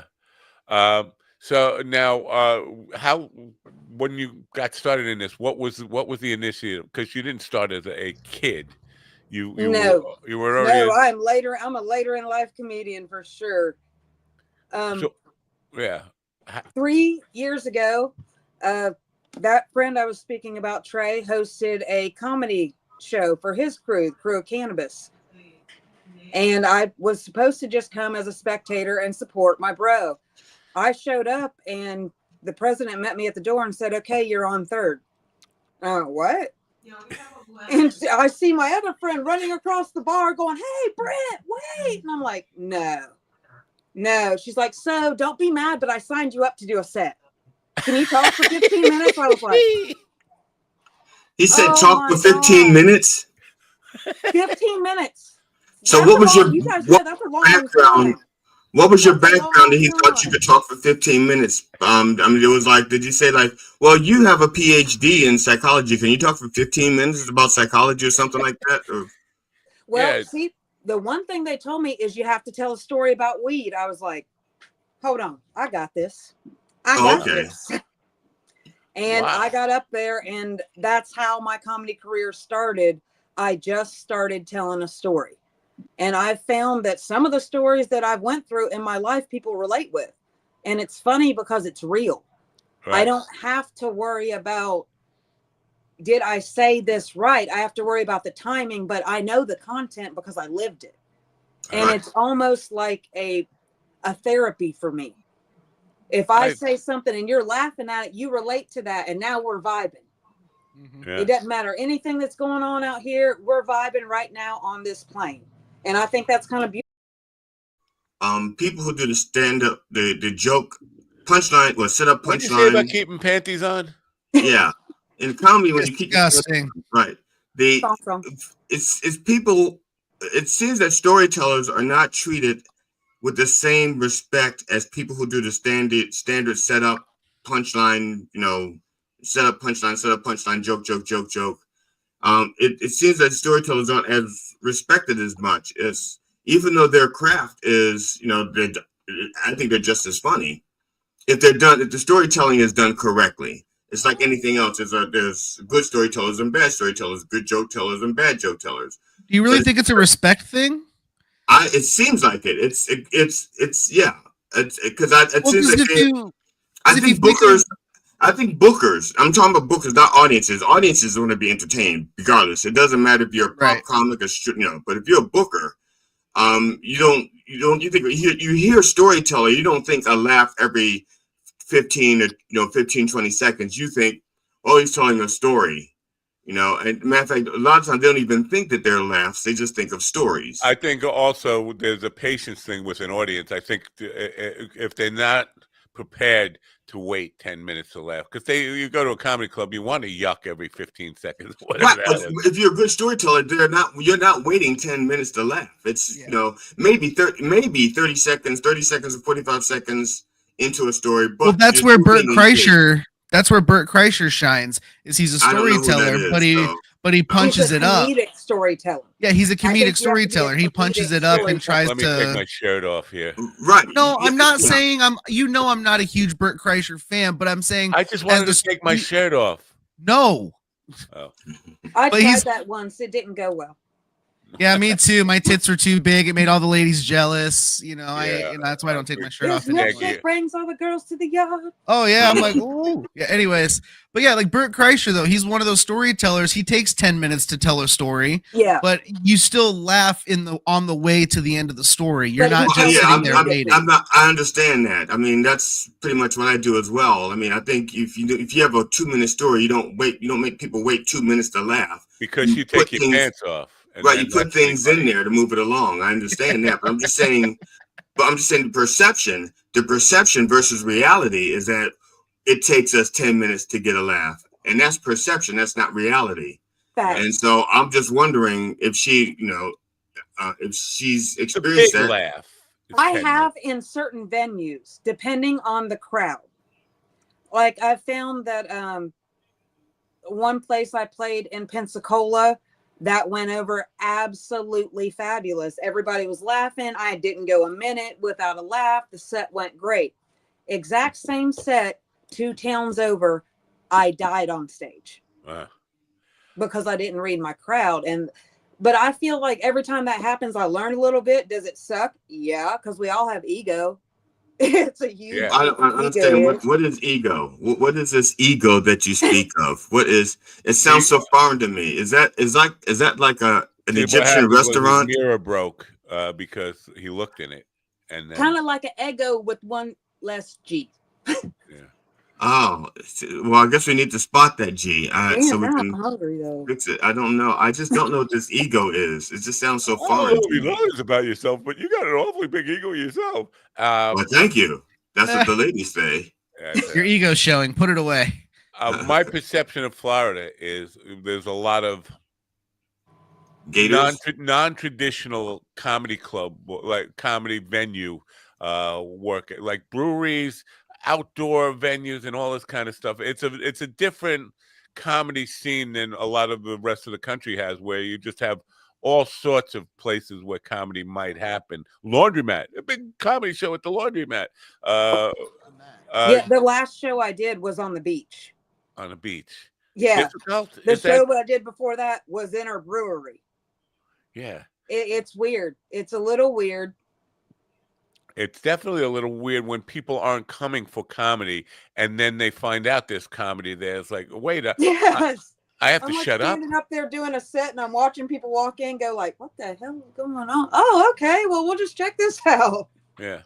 Do you think that that's a good training ground to be a better comedian, to have those kind of environments where you're not in control of the conditions, the environment, the room, the atmosphere that is conducive to laughing? Like a beach with all the bright sunlight is, I think of a comedy club in dark. They keep it dark and mysterious on purpose. It's got to be, people aren't ready to kind of yuck it up in the bright sunlight. Maybe they are. It just doesn't feel. Yeah, if you. I'm sorry. Go ahead. You go, Brittany. You feed them enough. The question is it good training ground? It really is, because I really never know what to expect. Right. And it's teaching me how to evolve, how to take hits, how to adjust in the middle of a set, how to not get disturbed when somebody walks in. Which, if anybody's watching this, if you go to a comedy show, please go to the bathroom at intermission. It is super rude to stand up in the middle of somebody's set and go to the bathroom. I like fucking with those people. Now, I'm not going to lie to you, Brittany. I have to slightly disagree with you. I had my best moment was doing a comedy set, and the woman peed her pants. She just peed her pants. No. Yeah, she says, and she was laughing and goes, "I just peed my pants." And so I say, don't get up and go to the bathroom during intermission. I say, pee your pants. Pee your pants. Yes. Pee your pants. That needs to be on a t-shirt. Because that was my dump, and then maybe stand your ground, pee your pants. Yeah. Yes, but no, that is still my favorite reaction I've ever gotten from audience members, and I've done it twice. So not me. I strive. I've had them pee their pants twice. So I just peed my pants now, just for no other reason than it's. Wow, you're like Miles Davis. Yeah. But yeah, I think that I agree. This Miles Davis guy, is he a comedian? No, it's a callback to Billy Madison. But no, I agree though. I think clubs or not clubs, but bars and laundromats and all these weird obscure places are awesome practice, because you find that people that do all of those bullshit places, once they finally get on a regular stage and they have, speaking for myself, I was way more comfortable on stage after dealing with bullshit venues like bars and laundromats and greenhouses and parks. Like, after doing all of that, when you get on stage and everything's just the way it's supposed to be, you almost you're at home. Well, Stephen, I have a question. You did comedy in the greenhouse? Mm-hmm. Okay, you are a plus size comic. Those places are hot as hell. Greenhouses are hot. Yeah. So my question is, how did you not die of sweat? How did you not dehydrate? I run kind of cold. Like in the summertime, I generally will wear jeans outside. Like, I don't wear shorts. From Ohio. We're well, I'm in Indiana, but I mean, you know what I'm saying? I run cold. So even in the really hot environments, I'm usually pretty comfortable. So even the plus size sitcom. I'm sorry that you had to. Well, let's call a spade, or not me. Another spade. Don't call me. No. We're talking about another spade. Forget that. The S word. Okay. What I'm saying is, it is no secret that Stephen is not a petite comic. Okay? I am not a petite fella. I am a large, fat man. I was not going to go there. That's why I said plus size comic. Blob. He's a blob. No, he's a plus size comic. Look, if I were John Beavers, I would call you a overweight Amish guy. But I'm not John Beavers, okay? So that's why I said a plus size comic. But I'm sorry, just the sheer fact that you perform in a greenhouse. He's a hog. He's a blimp. He's a chub. Was it a special greenhouse or like regular plants? No, it was an actual regular greenhouse. Like it was it was in Mishawaka. It's like a conservatory. It's next to the zoo. And really follow-up weird. question: why? It was for the tomatoes need a good. We were we were all invited to do a little show for the volunteers of the greenhouse. They had like a lunch for them, and then they had us do a little show for them. Didn't we have a place where the people could meet that wasn't in the greenhouse? Like, could you have done it? Like, let's say I don't know. These in the people were outhouse nerds. They or were all the- eating like chubs over like tulips and shit, dude. I don't know. They just wanted us to perform by the Beavers on the program as just to chime in every now and then, not in this, just in the chat room, because he picked up on the fact that you said you run cold, and he said you don't run at all, which is that is true. I do not hysterical when you're talking about a guy who has no use of his legs. I just love that. yeah. So, Brittany, getting back to you, Brittany. In Florida. So what part of Florida are you in now again? I forgot. Gulf Breeze. I'm on the Panhandle. So when Florida dips down, I'm over here by Alabama. That's where I grew up. I grew up in Dothan, just north of Panama City. You're right by my. Yep. Okay, so Floribama Breeze. That's yes. What is that? Kenny Chesney. I think I just did a Kenny Chesney line. I jumped out of a plane and landed at the Floribama one time. Okay, cool. GD wants to say something, and I interrupted her. No, but I forgot it. That's okay. Marijuana affects the memory. Am I getting darker? He actually doesn't smoke. He's the sober one of the group. Oh no. Who? Yeah, unfortunately, this is my personality. It's not. He just always seems. Oh my god! Is that good? The rapture. Yeah. That's great. That's good, Matt. Keep that one. Keep that one, Matt. That's perfect. It's the rapture. He's gone. Betty White done came. Oh, damn. Never mind. They realized that was the wrong Matt Napa. No, I was communicating with our previous guest, Nancy. I just wanted to let her know where I buried the bodies. So Brittany, we appreciate you showing up early. And we've had a run of comics not showing up lately. That's super unprofessional, man. Steven, did that bother you when he said a run of comics? Did that hurt you? You know, it would, but here's the thing. Even though I'm a crippled guy, I get the runs all the time. So things like that don't really bother me a whole lot anymore. Yeah, those jokes have legs though. That's true. So one of the other things, and I just don't know if this is your experience down there, but I'm curious. One of the things that is unusual about experience is that you're not necessarily playing for Floridians. You're performing for people who are from all over the country there just for a week, and so you don't. It's not like a local crowd, right? Or you're performing for people who could be from anywhere or going to Florida for a vacation week. Yes or no? So mainly the beach shows and anywhere in downtown Pensacola. Yes, you're going to get the tourist crowd more so than the locals. But I do a lot of local spots, and you're right, it is polar opposite. Yeah. I have to completely do a different set because you never know what's going to go over and what's not going to go over, especially where I'm at and the climate of the world, culture, politics are completely different. Yeah.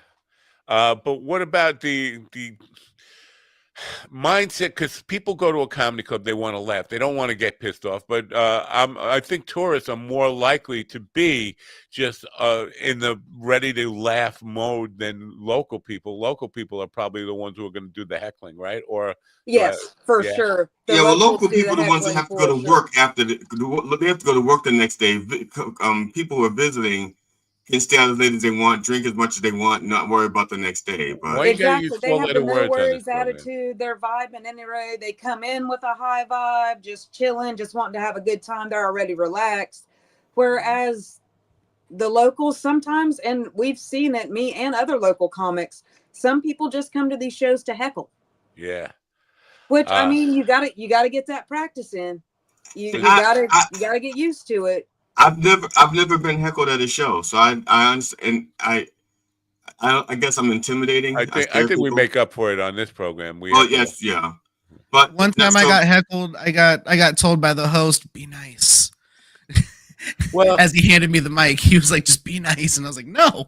There's on the blog, on the MindDogTV.com blog, there's a question about, do hecklers really think they're being helpful? And the only person who's actually commented who wasn't like a spammer was G.D. Fenderson on that. But we've had enough of the people on this show in the chat room there who were hecklers. Mike Shavola thought he was helping it. He thought he was being helpful. The whole time he was insulting Ron, insulting you, and insulting GD, whatever. I never felt insulted. Well, he tried. He wasn't good at it. He tried. Yeah, because so he thought he was being helpful, and I think this. I tend to think he's not alone in the heckle sphere. The heckle sphere. I just came up with a new word. That's a new put word. that on a shirt. Yeah. Heckle sphere. But I do think a lot of them. They aren't that. trying to ruin the show. They think they're helping the comic. Oh yeah.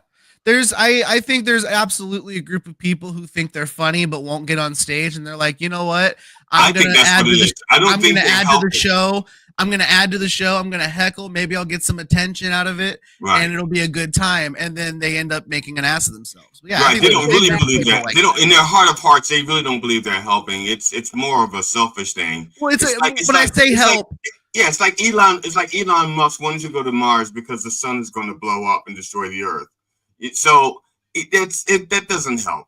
Going to Mars doesn't help. No, when I say help, I just mean they think they're adding to the show. They think they're helping the rhythm of the show, and they think they're adding to the value by exactly. I think that's the lie. I think that's the lie they tell themselves to give themselves permission to be an asshole. Yeah. Well, it's an insult right from the start that they think you need help. Like that's just a comment that if they feel like you need help, that means that they don't think you're doing very well. But at the same time, you have these guys like Adam Ray and Matt Rife and all these guys who do all this crowd work, and they're inviting people to be part of the show. Right. And then unfortunately, you get people that go to those shows who think every show they get to be part of. Exactly. And it trickles down. It's also a catch-22. Yes, it's entertaining. Yes, it can be fun if done right. But it also can really fucking shoot every other comic in the foot and make it really hard to do their job. Yeah, exactly. Because not all of us are crowd working comic. I'm not a crowd working comic. That's not my set. That's not what I do. But exactly what you just said. A lot of these people are trying to emulate Matt Rife, and a lot of people haven't been doing this long enough to tell some of the jokes they're telling. In my opinion, you have to earn that right. Yeah. I'm not saying that I have earned that right. I don't believe I have. But these guys then set this up, and it comes off very aggressive towards a crowd, and it kind of makes you look like an asshole. And then the comic that goes on after you has to recover that crowd that is now already pissed off.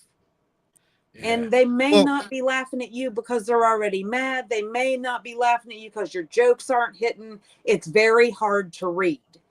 And you're right, it does screw the rest of us. And you have these guys that built this reputation that have basically built up where they have permission from the audience to look at somebody and be like, oh, whoa, you're Mexican, gross. And it be funny versus you're a new guy and you get up on stage, you try that same thing, and then you get hit in the head with the stool. But those guys, and this is just maybe it's a wrong observation, but it seems to me the first people who are going to complain about an audience member going too far are the people who actually work in the audience. They're inviting audience participation, but the second they get an audience member participating in a way they don't like it, they're the ones that make a complaint about it. And then project it right back, and then it just makes everybody uncomfortable. One of the things that I'm just gonna mention him by name because he told me this, and I'm not name dropping. I just want to give him credit. Christopher Titus, my dear close personal friend. No, Christopher. No, I'm just teasing. Christopher Titus said one of the things he said to me was, "Don't give up control." Okay, and so I'm sorry, that's not what he said. What he said was, don't ask the audience a question that you don't want them. I forgot how he put it. Basically, don't give up control. No, I'm not. I don't invite. Like a lawyer. Don't ask a question that you don't already know the answer to. Kind of like that. I don't do crowd work. I do crowd control. I interact with the crowd, but I'm doing it in such a way that I'm guiding the audience in the direction I want them to go into. I'm not throwing it out there and they can just go buck wild. Yeah. I throw it out there and it's like, oh, okay, this is where this is where we're going. We're going here. So I'm directing them and getting their feedback in the direction that I want. I do crowd control. I don't do crowd work. But for some reason, I do. This is just odd. I just want to point this out, and we could do whatever we want, and then Stephen can make this comment. The radio, when we started talking about crowd work, I just noticed we lost like 400 plus listeners from the moment we started talking about crowd work. We lost a crowd talking about crowd work. I mean, the radio. I mean, that's weird. The numbers go up and down on the radio, but I've never seen like a 400 people drop that quickly. Let's help. If they too bad they stop listening, because then we can tell them we're not talking about crowd work anymore. We're talking about I know. Yeah. Come on, stick with it. We don't stay with it forever. Come on, we'll move on. No, Stephen, you wanted to add something about Matt. It didn't matter. I wanted to talk to Brittany Matt about Rife that. when he was a child, and you had him at a Lutheran school. Never mind. I'm sorry. No, none of that. Oh no. And I was gonna say, like, I think they're awesome. He's awesome, but I don't know. Yeah, like there's I have a couple jokes where I invite the crowd to participate, but it's very much they very much get the message that it's for that bit only, and then to shut up afterwards. Like it's. And yeah, Matt Rife's hilarious. Like I watched one of his clips the other day. It was like 17 minutes long on TikTok or whatever. I watched the whole thing. It was crazy, but and it was super funny. But it opens up such a big can of worms, that I almost wish it wasn't a thing we had to deal with, but it is. And right. Yeah. So because now people are tunnel vision that he's popular, he's getting likes. This is comedy. This is what comedy is in this box. And then they come to one of our shows, and that is not what I am, you are. That's not what we are. And it creates a confusing situation for the comedian. The audience gets confused. The vibe isn't there, and it ends up being a not great set. Right. So, Brittany, are you comfortable doing comedy in a virtual setting? So, like, not just I'm sorry, Matt. Like plausible. Right. That is where I'm going. That is where I'm going. Yes, I'm going to plausible.com. Are you comfortable doing comedy or in open mics in virtual settings? Yes, absolutely. Have you checked out plausible.com? I have not. It's with a Z. Right there. That's how you spell it right there. PLAUZZABLE.com. Okay. It's basically it's a virtual comedy club setting thing. It's not different Zoom. than most virtual comedy, not like a Zoom comedy show. It's actually right. No, you can hear some feedback from audience and stuff. You can actually see and hear the audience in real time. In real time. Yeah. Yeah. That's cool. I will say, but they have a bunch of open mics on there as well, and the reason why I said that because it gives you, because like you said you want to branch out. This will give you an opportunity to be seen around the country at other, without having to leave the comfort of your home. But other audiences will get to see you in an open mic setting or show settings if you hook up with someone who's actually doing a show on there. Because they do shows, they do open mics. Set up my father. I'm sorry. What? I recommend you check it out. I recommend you check it out. I was confused. I was like, what do I have to do with anything? I just want to know how much Plausible was paying him for this endorsement, because I'm not getting a cut. So Plausible does not pay me. I just believe you to set up my father. I just believe in the product. I believe in the product. I believe in what it is cool, because if you've ever done a Zoom or any sort of open mic, especially during the pandemic, if you did any of those like I did, they sucked. You had to wait. You couldn't tell if something was funny until you saw people's little windows light up or they hit the applause button, all that bullshit. Plausible's cool because there's that zero delay feedback. You can see and hear them laugh. And I want to try it out at some point, because the Zoom thing really scared me. The only time I've ever truly bombed and got zero laughs was in a Zoom thing, and it scared the shit out of me. Steven, if you want, that's a terrifying feeling. I don't know if you know this about Steven, but he says he never bombed. I just want I've had rough sets, but I've never gone on stage. Rough and not sex, gotten... you said?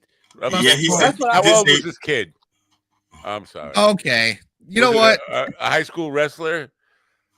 Rough No, sex? I'm not saying Dusky. Oh, I just want to say, GD said he actually believes in the product, unlike Good Brew, which he doesn't actually believe in, but he does get paid from. No, I do believe in Good Brew, bro. But I don't, and I do not get paid by them. But I believe I in got Good one Brew. too. I'll get paid first. But I haven't gotten. I don't get paid, and I do want to know whether or not they use my slogan, "Trust your gut" again. But no, there's a link in the description if you want to try Good Brew. It will. What does it do? It puts good biotics in your pro. It helps you poop good. Oh, it makes all the stuff come out. It gets the out. Gets all the shit out your butthole. Oh, well, if you would have just said that in the advertising, it would make it a lot more. It makes it come out your buttocks. Yeah. Good Brew makes your shits good. All right, so we can move on. So Brittany, now I have Facebook.com/Brittany Queen Brittany .wise in the Discord. Is there another place that people like an online website, someplace where you get booked? Like not yet, but my TikTok is Queen Brit _ the comedian, and I'm on Insta Queen Brittany Wise _ the comedian. And like he said, Facebook.com @Queen Brittany Wise. Yeah. Are you becoming, because this is the thing, people become stand-up comics to perform in clubs, and then they quickly find out I have to become a content creator. Now I have to become a social media maven and content creator. Are you doing that, like reels and stuff, or I am, and luckily my girlfriend is a guru with that, because I am 44 years old and don't know how to make any of that happen. But I show her what I want to do, and she makes it happen. Kind of like sex, yeah. Pretty much. Yeah. Okay, yeah. Same. Have you ever had rough sets? No. With somebody like Steven? Rough sets? Many rough sets. Rough set. Steven's getting. Look, he's swelling up. He's going to cry. I can't believe we're going to make him cry. I don't cry, Daddy. You Amish. Abba Chingfawu. All right. He doesn't cry because I can call him an Amish fuck. So, are you performing this week? Is any place we want to tell people to come out and see you this week? Not this week. Next weekend, May 22nd at Downtown Music Hall in Fort Walton Beach. I'll be hosting open mics, so come on out. Music Hall. That's interesting. Yes. It's a cool little venue. If you guys ever get down here, they book some pretty sweet little shows. It's a nice little local spot, and the best chicken tenders in Fort Walton Beach. Chicken tenders. I'm there for the chicky tenders. I'm glad you mentioned it, because Sticks and Stones Comedy Club. Here's the deal. I give GD a nickel for that. Here's the deal. Sticks and Stones Comedy Club presents Saturday Night Comedy, May 31st, 2025, 8 p.m. to 9:30 p.m. And no mention of the comedians. I haven't even heard of that. I asked them not to mention me, Matt, because if they mention my name, there'll be too many people, and there'll be like lines outside circling a block. There'll be blocking traffic. So I asked seriously, them not to we know they've rejected you because Jason said no, we can't be there. You gotta be careful messing with Mobile, man. Mobile ain't no joke.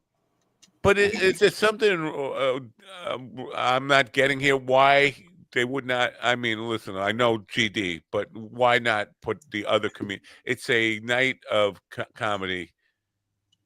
I have no idea why they wouldn't. All the flyers around here are more than willing to put the comedians' names and faces on it.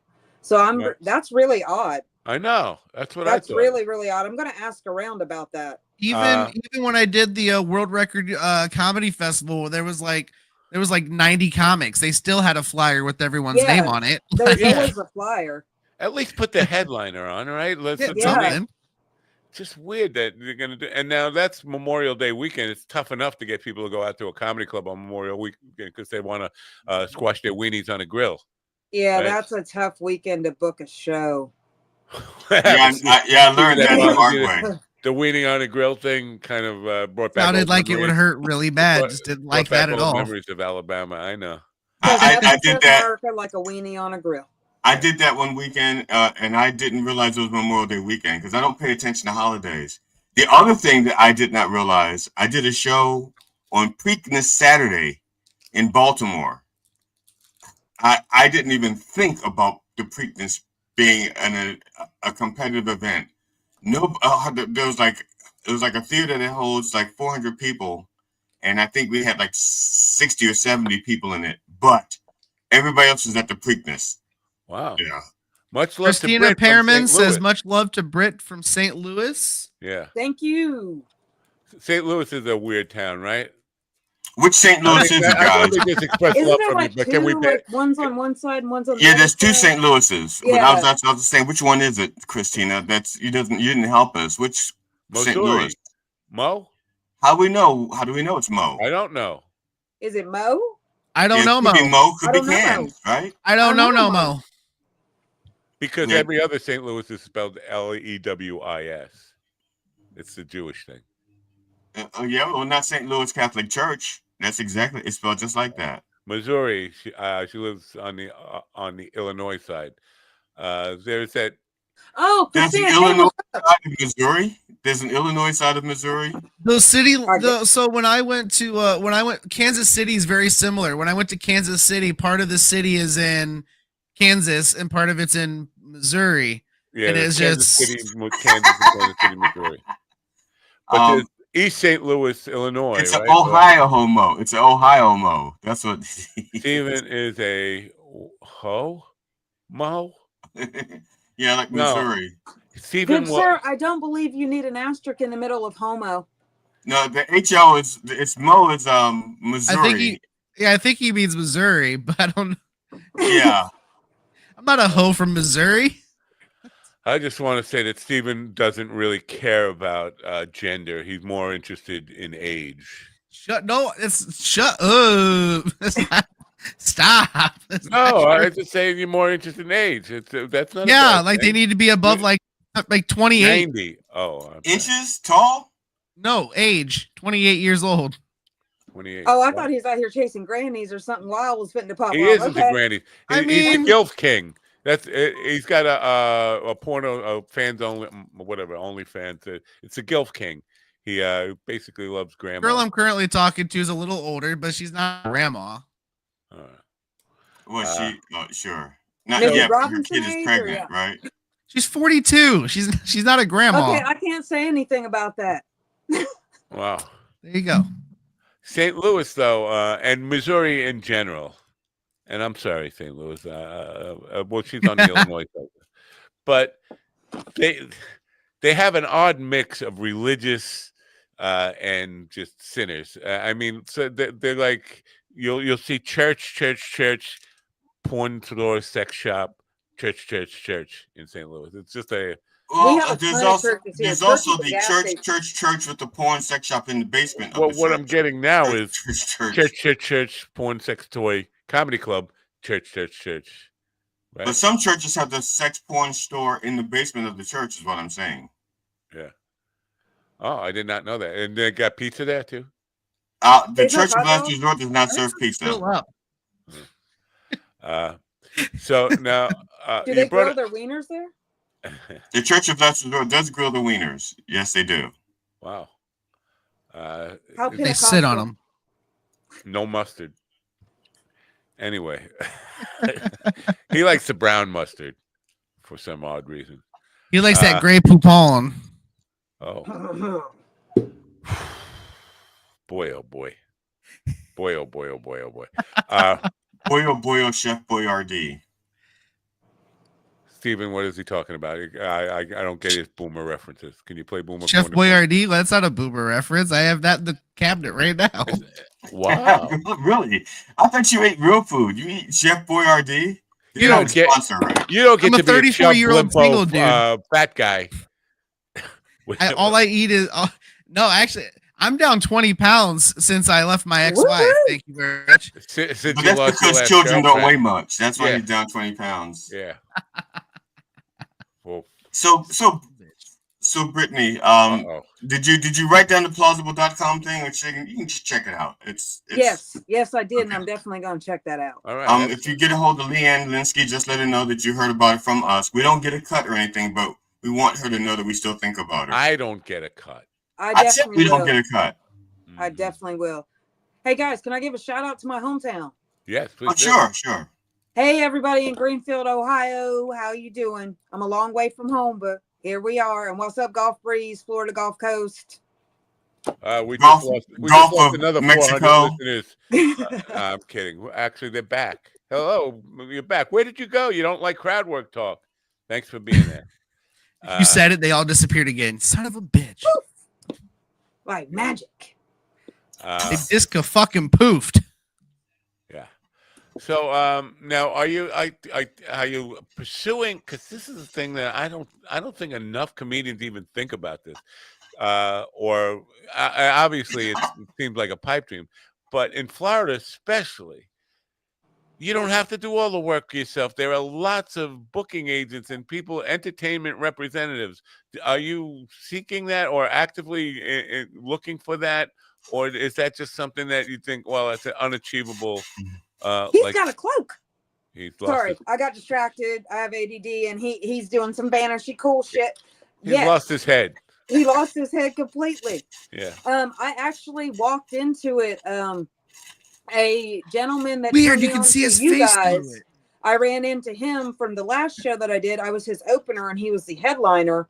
And he's got me in a group of other comedians that actually get booked, and I'm booking shows through that. Just networking. Yeah. But I have learned, like you guys said, I really need to get on that social media content. I really need to get on making the reels and hitting that up a little bit harder. Yeah, for sure. What about talent? These kind of America's Got Talent, all those. Have you considered that? Because I think, listen, I don't like to encourage that because a lot of people just think the way to make it is get this one big lucky break where somebody discovers you, that kind of thing. But it does seem to be more and more. I'm seeing more and more people want to go kill Tony or what? I'm just gonna get on Kill Tony and then everybody will notice me. Are you pursuing any of those kind of lightning in a bottle? I'm really just trying at this point to build my confidence and build my repertoire and try to hone my craft and get me a strong foundation before I go out there. Because I already got thrown into this not knowing what I'm doing. I signed up for this not knowing what I'm doing. So I want to have a little bit of a foundation behind me before I go playing with people that have been doing this a lot longer than I have. Wow. The stories you tell, are they personal stories or do you are they beyond personal? The question I'm really trying to get into, what the fuck is he doing? He's having a great time over there. They are personal stories. I've even had some people come up to me after a set and go, did you make that up or that? No, I really lived through that. That really happened. I was an idiot when I was younger. Who was I was in the army, but that made for some great damn stories as an adult, a grown adult. Yeah. When were you in the army? I came in 2001. I got out in 2009, one tour to Iraq. Did you, 2001, did you enlist because of 9/11? I was actually in when 9/11 hit. I was at Fort Meade, Maryland. Wow. Oh, that's my stomping grounds. So it wasn't 9/11 nice that made you enlist. What? I'm just curious, like why? Honestly, I'm a pretty impulsive person. I was sitting at home, just dropped out of college, sitting on my mom's couch. I saw an ad on the TV about the Army Reserve. No shit. Not 10 minutes later, my aunt called me. Small town. Hey, I just saw an ad on TV about the Army Reserve. They'll pay back your student loans. You just have to do a weekend a month. Cool. Yes. 10 minutes after that, a recruiter called me out of the blue. Wow. He was reviewing ASVAB scores. I was like, okay, well, that's the universe telling me I should listen. 3 days later, I was on a plane to basic training.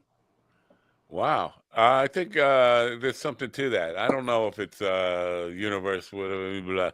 There's something, vibrations or energy or something, but I knew that was where I was supposed to be at that time. Yeah. For sure. And how long were you in for? Just one 8 years. Yeah. I did 8. I got out and then got called back in. It's a surprise to me. Just when I thought I was out, they pulled me back in. Right. Yeah.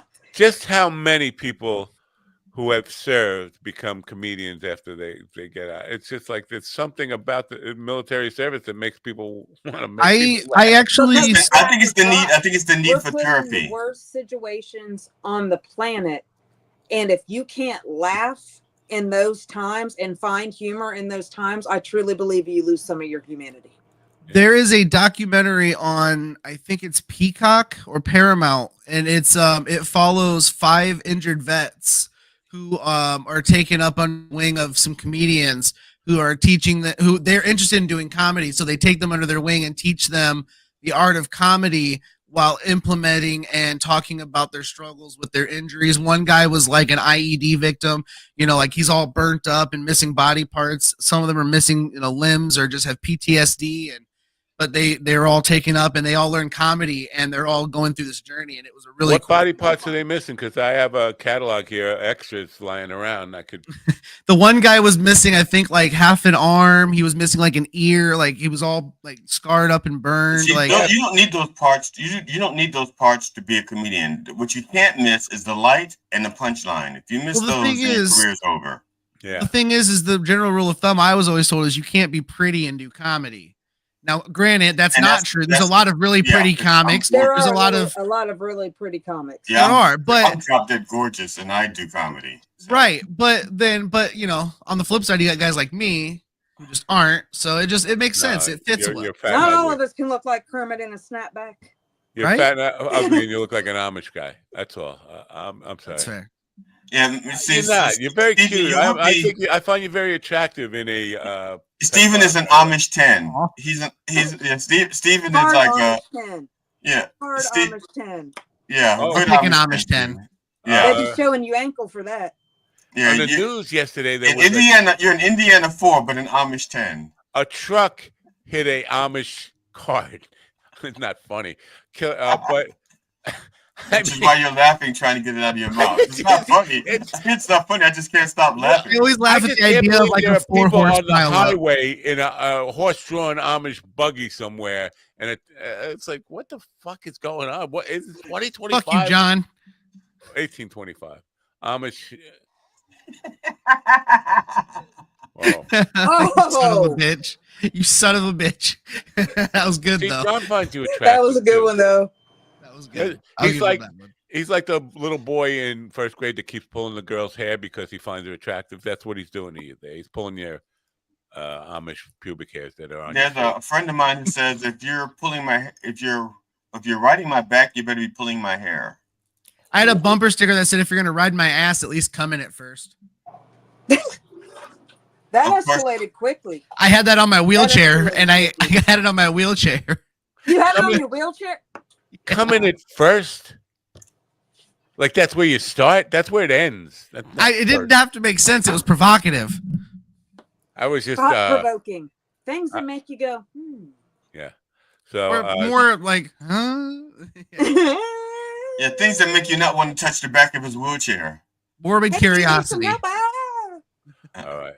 Why are your handles sticky? All right, guys, I have to take off to work. Yeah, damn it, not again. It's time to kind of move on to the next segment anyway, where me and GD just yell at each other for the last 10 minutes of the program. Brittany, thank you for being part of the program. Listen, we'll do anything to support you. If you want to send me your calendar or give us some way to kind of keep up with it, and I will promote your gigs at best chance I can in our newsletter and all that. I appreciate you. All right. Thanks for being here. Nice meeting you, Brittany. Nice meeting you guys. Have a great one. QueenBrittany.wise. Thank you for being here. Have a great day. Bye. You too. Bye.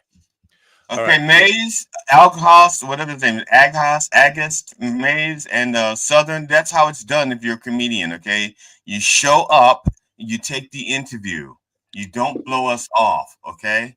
Well, you can blow us, but not off. Well, the thing is, she didn't show up. She showed up early. Yes. She was trying to make up for those other idiots that didn't show up at all. Maybe she just wanted a psychic reading. Maybe. We didn't even check that. We should have checked that. Yeah. I don't know if she does psychic readings. She does psychic, you're busted. Well, in what she's reading, though, she is doing a reading. It's just that she's reading them their rights. It's psychic reading of rights. All right. Did you read him his Miranda rights? No, but I thought them. All right. So, Stephen, you are going to have your ass rid. Wait, you said bumper sticker. You don't have a car. Where do you get bumper sticker? For the back of his wheelchair. It was given to me at a show, and I put it on my wheelchair. All right, that's a good save there that GD gave you. You should say thank you to GD. Well, no, I got it in Grand Rapids, Michigan, from one of the comics up there. Fine. All right, you're leaving us now. You're leaving us now. I am. I have to stop at the bank and pull some money out to make a payment on this truck. Wait, you have money in the bank? I do. Yeah. You're a comedian. How did that happen? Because I work a regular job. Well, as somebody who will not recommend that you quit your day job, I suggest that you go back to the Lutheran school, get yourself a girlfriend. Anyway, or a boyfriend. He says he has a girlfriend. We haven't seen evidence of it. He's always going there. He posted that AI pic. Yeah, he does this, man. He goes, "Hey, girl, how you doing, baby? Yeah. Do me a favor. Will you pass? Yeah. Will you pass me that box over there? Thanks." She's playing with my ear. She's playing with my ear. Shout out to James River. Wait, what is it? Shout out to James River. That's James River. That's right. Yes. He'll say like, "Hey, girl, tickle my ear," and then she'll do like this. James is super funny. See your hilarious sleeve. We're right up to it. At least turn it around a little bit. Jesus, these guys. Fucking amateur hour over here. All right. Well, what's the inside joke there, James River? What am I missing? No, James River. He's a comic. That's whose bumper sticker it was, and or is. And yeah, he's awesome. He's super funny. We shared the stage together 2 or 3 times when I was up in Michigan for a week. Really funny dude. All right. Well, at the time now is 11:11 a.m. Eastern.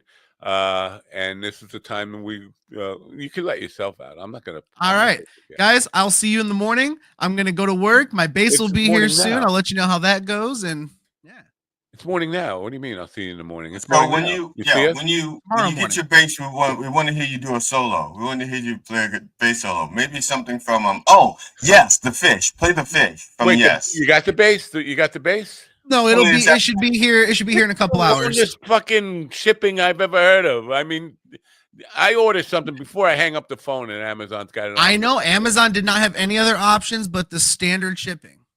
So that's weird because when I order stuff, it gets here before I even finish putting it in the cart. Exactly, that's what I mean. It's like I'm like saying it says add to cart, and I go to push the button, and it's at the door. And they go like ding dong. And my wife says, "There's a guy at the door with his ding dong." Wait, and I'm like, let me go get that. All right, guys. You ordered ding dongs on Amazon? Yeah. Yeah, he does. You've seen his shelf. All right, I'll see you guys tomorrow morning. Bye for now. Get out. Peace, love, and soul. I'm getting a call from Brentwood. You know what? I gotta start opening up the phone lines because I'm gonna be giving away tickets to my original music performance. I'm opening up for Brian, the one and only Brian Gaudette. I don't know if you know this about Brian Gaudette, but he's the one and only. I looked on 12 other Brian Gaudettes, and I left the light on for him. You know what? I think you are because you are a boomer. You're probably the only one besides me who actually remembers Tom Bodette, Motel 6. I think everybody knows who Tom Bodette is from Motel 6. I think his commercials still run. There's a Motel 6. I don't think so. I doubt it. But he wasn't a real guy. That was an actor. There's no real Tom Bodette. Now, how could he leave the light on for you? That's stupid. I know. And that's stupid. If anybody in the chat room knows who Tom Bodette is, please tell him he's stupid. No, I'm just. No, I love Tom Bodette. I'd like to get Tom Bodette on the program. Well, I thought you said he didn't exist. Well, the guy who played him, and how they came up with that cat. Like, why name him Tom Bodette? Why not just use the real guy, the actor's name? because I think flush bidet is doesn't sell well on commercial television. Motel 6 was a great, I don't know if it's probably not even close to this anymore, but a great idea when it first came out. Instead of paying $40 or $50 for a Holiday Inn or whatever, you pay $6. You get the bare bones of a motel room. You get a fucking bed. I don't even think you got a TV, right? But it was just $6 for people like me who were on the road doing music gigs at the time. It was a godsend. So you didn't have to sleep in the van. You could afford $6 to go sleep in a bed. It was a good thing. I don't probably up to like whatever Holiday Inn charges now, right? Or I think they're up to $7. With inflation. Yeah, but they probably have I was gonna say modalities. They probably have amenities now. They'll see amenities, aquariums, and they just do this. Oh, all right. My Mother's Day gig is now turned into a double. I got a double paint party. I have one for 8 people from 1 to 3 p.m. doing canvas painting, which is a very cool little thing that they chose. And then I have a 4 to 6 p.m. about 35 minutes away. It's got to be one of these rush jobs, like end the party, clean up, get in the car, and go to do another one for 6 people in Garden City. Ooh, Garden City. Now, will you be at church on Mother's Day, or will I have to run the board for the Reverend? Oh, in the morning. That's a good question. No, I think I'll be able to make it. But yeah, no, I should be able to make it. Okay. But it's people having paint parties for Mom on Mother's Day. It's just I wouldn't think. Mom doesn't want me there ruining. She wants to be with her kids. She doesn't want to have to paint. So I got a double. Are you happy for me? Sure. How's the video going that you were looking? That you're working on? I didn't even start on the video yet. I wanted to give Steven and Ron a chance to see if they were actually going to follow through. They're not. Right? But you took a moment but you did the music and stuff, right? That's already done. The music's already done. Yeah, you want to hear? You want to hear? Sure. All right, I can't play it. Oh, okay. No, can I play it? I don't think I can play it. Can I? I don't know the answer to that. You only do. You have to have a can-do attitude, not a Ken-doll attitude. You know what? Maybe I can play it. Okay. Will it just be music, or will it be like video and then graps? Talk amongst yourself. Okay. People out there, just since I'm talking amongst myself, what I'm gonna do? I'm going to be doing a hybrid show at plausible.com. It's called Parodies, Nuts, Jokes, and Short Stories. And it consists of parodies, nutsy jokes, and short stories, where I will be playing parodies, nutsy stories, and nutsy jokes and short stories. Plausible.com. It's on July 19th, and it's $5 per device. It's per device. Yeah, per device. Yeah. So I could put up. I just want to rip you off if I can. I want to put up a large screen in my backyard and a projector, and like project it to like thousands of people, and only pay $5. Right, and then you could actually charge your guests $5 a piece and make a profit. No, I just want to see if somebody's going to call the police and say, "Why is he projecting that?" Never mind. But the thing is, if you put that in the backyard, because it will contain some lewd and lascivious comments. There will be some no nudity, but lewd comments. Let's see if this works a little here. Is that working? I can hear it.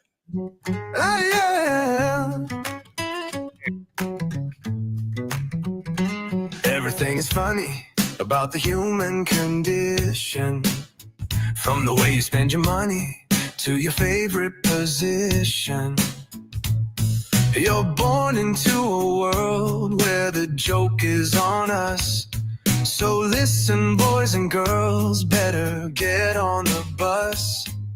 Create your memories, your selfie photographs. But when it's over, don't forget to laugh. Some people look for reasons they can be offended. Though angry isn't pleasing, it's not recommended. Walking around on eggshells with their stinky bare feet. talking down like incels to all the people they meet. But people are all people, we all feel the same pain. So lose the judgment, fear, and all the shame.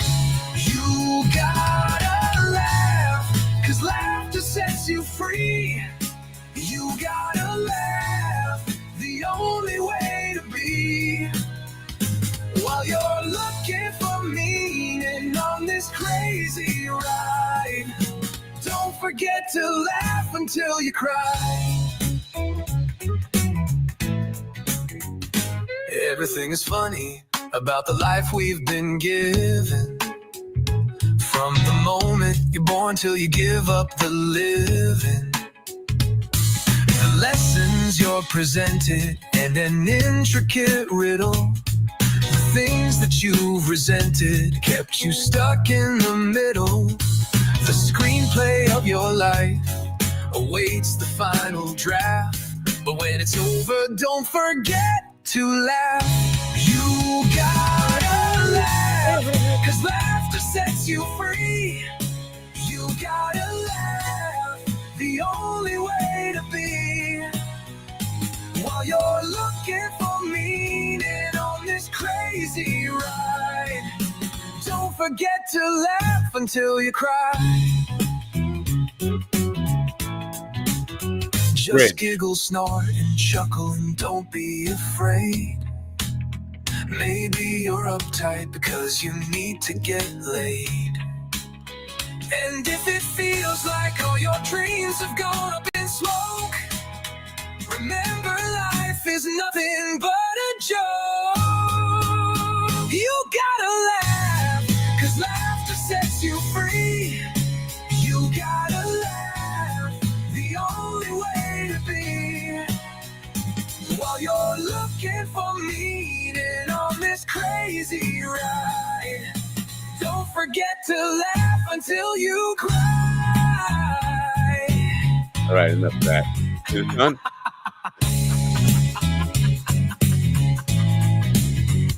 All right.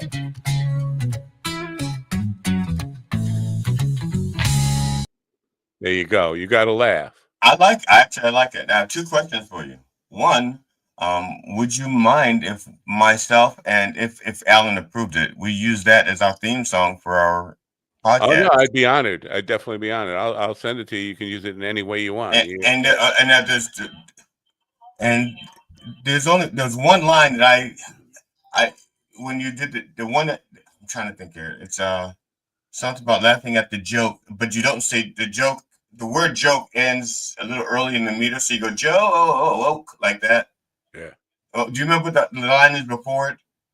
I think it's when you feel like all your dreams have gone up in smoke. Right. All right. So, I was thinking for the next line, referring to you being the butt of the joke. It's because you are the butt of the joke. But well, we can't say butt on the radio. We'll be butt. Oh, you can say ass then. You are the ass of the or anus. Yeah, how about anus? Anus. Yeah. Vaginus. Yeah, so that's what I was thinking. You're the vaginus of the joke. Yeah. You're the taint. You're the taint of the joke. Yeah. That joke feels tainted a little bit. Yeah. But I like it a lot. I think it's very, even though it's, I think the rhythm itself, I don't know what to call it. Just the musical motif. Yeah. Doesn't feel like it doesn't feel AI. It feels like it's not really. I did the music for that. Now a lot of it is sequenced and stuff like, but I'm playing the bass on that and the guitar part on that.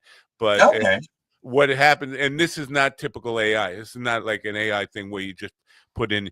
This is where you take your voice, you sing it, and then you upload your rhythm track and your vocal, and then you pick a singer that's better than you to sing and use their voice over yours, and they use some pitch correction or whatever on my voice because I could not hit that kind of soulful whatever thing that riff that he did in there. But it's basically me singing it and replacing the vocal with an AI It's a real singer that they model his voice over what you sang. It's a whole different thing.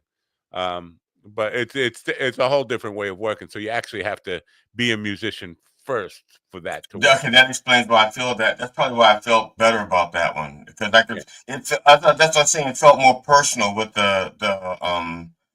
See, I don't know. I want to say motif, but it's probably not the right word. Yeah, But the it was song, more but the music more itself. human than what the AI stuff that just spits out. Yes, it felt more personal to me. Yeah. And there's like 900 singers you can choose from, and that I just lucked up because they only give you little samples of what their voice sounds like, and I said, maybe this is what I'm going for. And then I was like, I'm not even going to try another one. That's it. He nailed it. So yeah, I'm happy with it. The video. I want to make a montage of stand-up comedians, and every time it breaks and goes into that dun, have somebody actually delivering a punchline and that kind of stuff for the video, just as a support live comedy type of video, and I hopefully just get some of my favorite comedians' faces out there in front of people who might not know them with their name under it and support them. Well, I'm gonna let you know a little secret. I was thinking of writing a song about comedy, about laughter and stuff like that.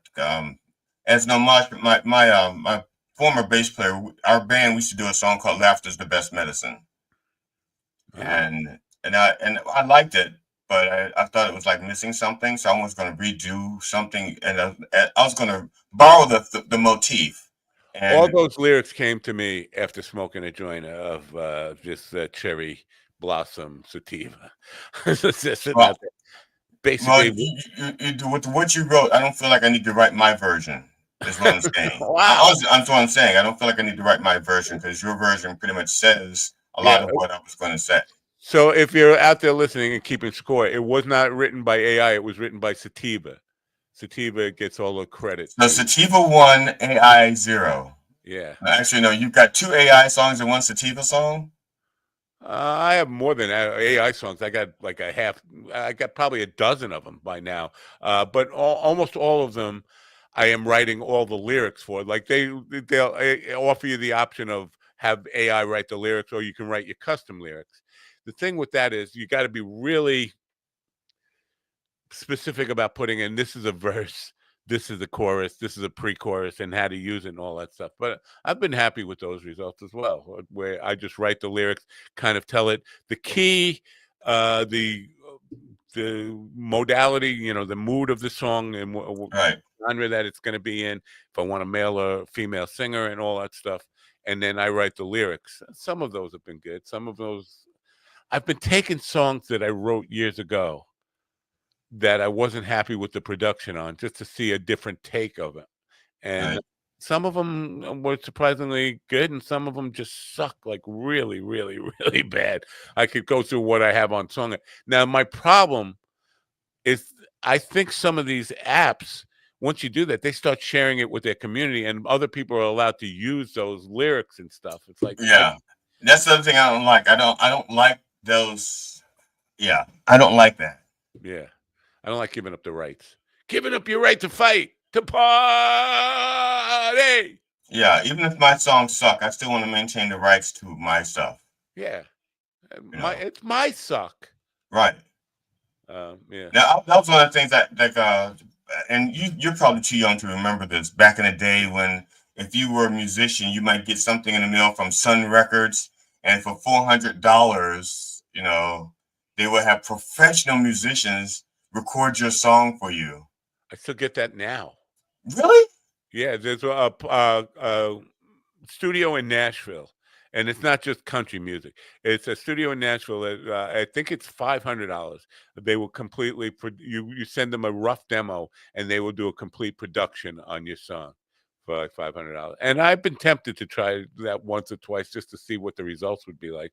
But it's like I produce demos for nothing. $500 is a little steep just for to play, just for I don't know. But I produced one demo for one person. It was some young lady. She was a singer, and I'm trying to think. This is what my Tascam Porter, my Porter One Tascam. She wanted a demo of the song that she was writing, and I did the instrumentation for her and everything. And she really couldn't sing. If it weren't for the fact that I was trying to sleep with her, I would not have done that demo. Oh, you're gonna make me say, you're gonna make me. It's your fault that I'm saying this. Okay, go ahead. I offered Willie. you just sleep with him? No, I offered Willie to do because he wanted to be a singer, and I had an extra song that I didn't feel like I felt like I was going to do a good job on the singing. So I asked him if he wanted to sing a song. His song is still on YouTube, I think, but it's called "Lay Down Your Guns." But I sent him the track, and he didn't do a very good job of it, and he like off pitch, bad timing, and all this stuff. So in editing, I spent like 3 weeks fixing his vocal, moving it on the timeline and correcting and all this stuff. And he didn't even notice that I fixed it. And he thinks, "Wow, I really know that. I don't know if you know this, but I'm a better singer." And he's out there bragging about what a great job he did, and it's like, dude, and I tried to explain to him, I had to work so hard for that to sound anywhere near like a professional recording. But he got his head blows up. Whoa. He sent me another rap song that he did. Could you put music to this? And it was just him doing, it was awful timing wise, not key wise, like he doesn't stay in the same key and all that stuff. And after like 2 weeks, I gave up. I said, to be honest, Matt, staying in key is overrated. It is now. Yeah. It is now that we can have Carl do the news for us and mispronounce words. Oh my gosh! Did you hear? What was it? The healthies. The healthies, and we were attacking the healthies in Yemen. The healthies. Yeah, the healthies. Who's the healthies? Like, what the hell? Yeah. Come on, world! There's a song that you're singing. Come on, get Houthis. I like it. Come on, get Houthis. There are so many things like I'll see on TikTok, and I'd be interested in the subject matter, and then as soon as it starts off as the AI voice, I'm like, fuck it, and I just stop. I can't. I won't listen to it. If you don't have I don't know. It could be very, very good, but give me a real human voice. You know why? You know, to me, it sounds like you don't care. You know, give me a human voice. I'd rather have an imperfect human voice do the thing for me.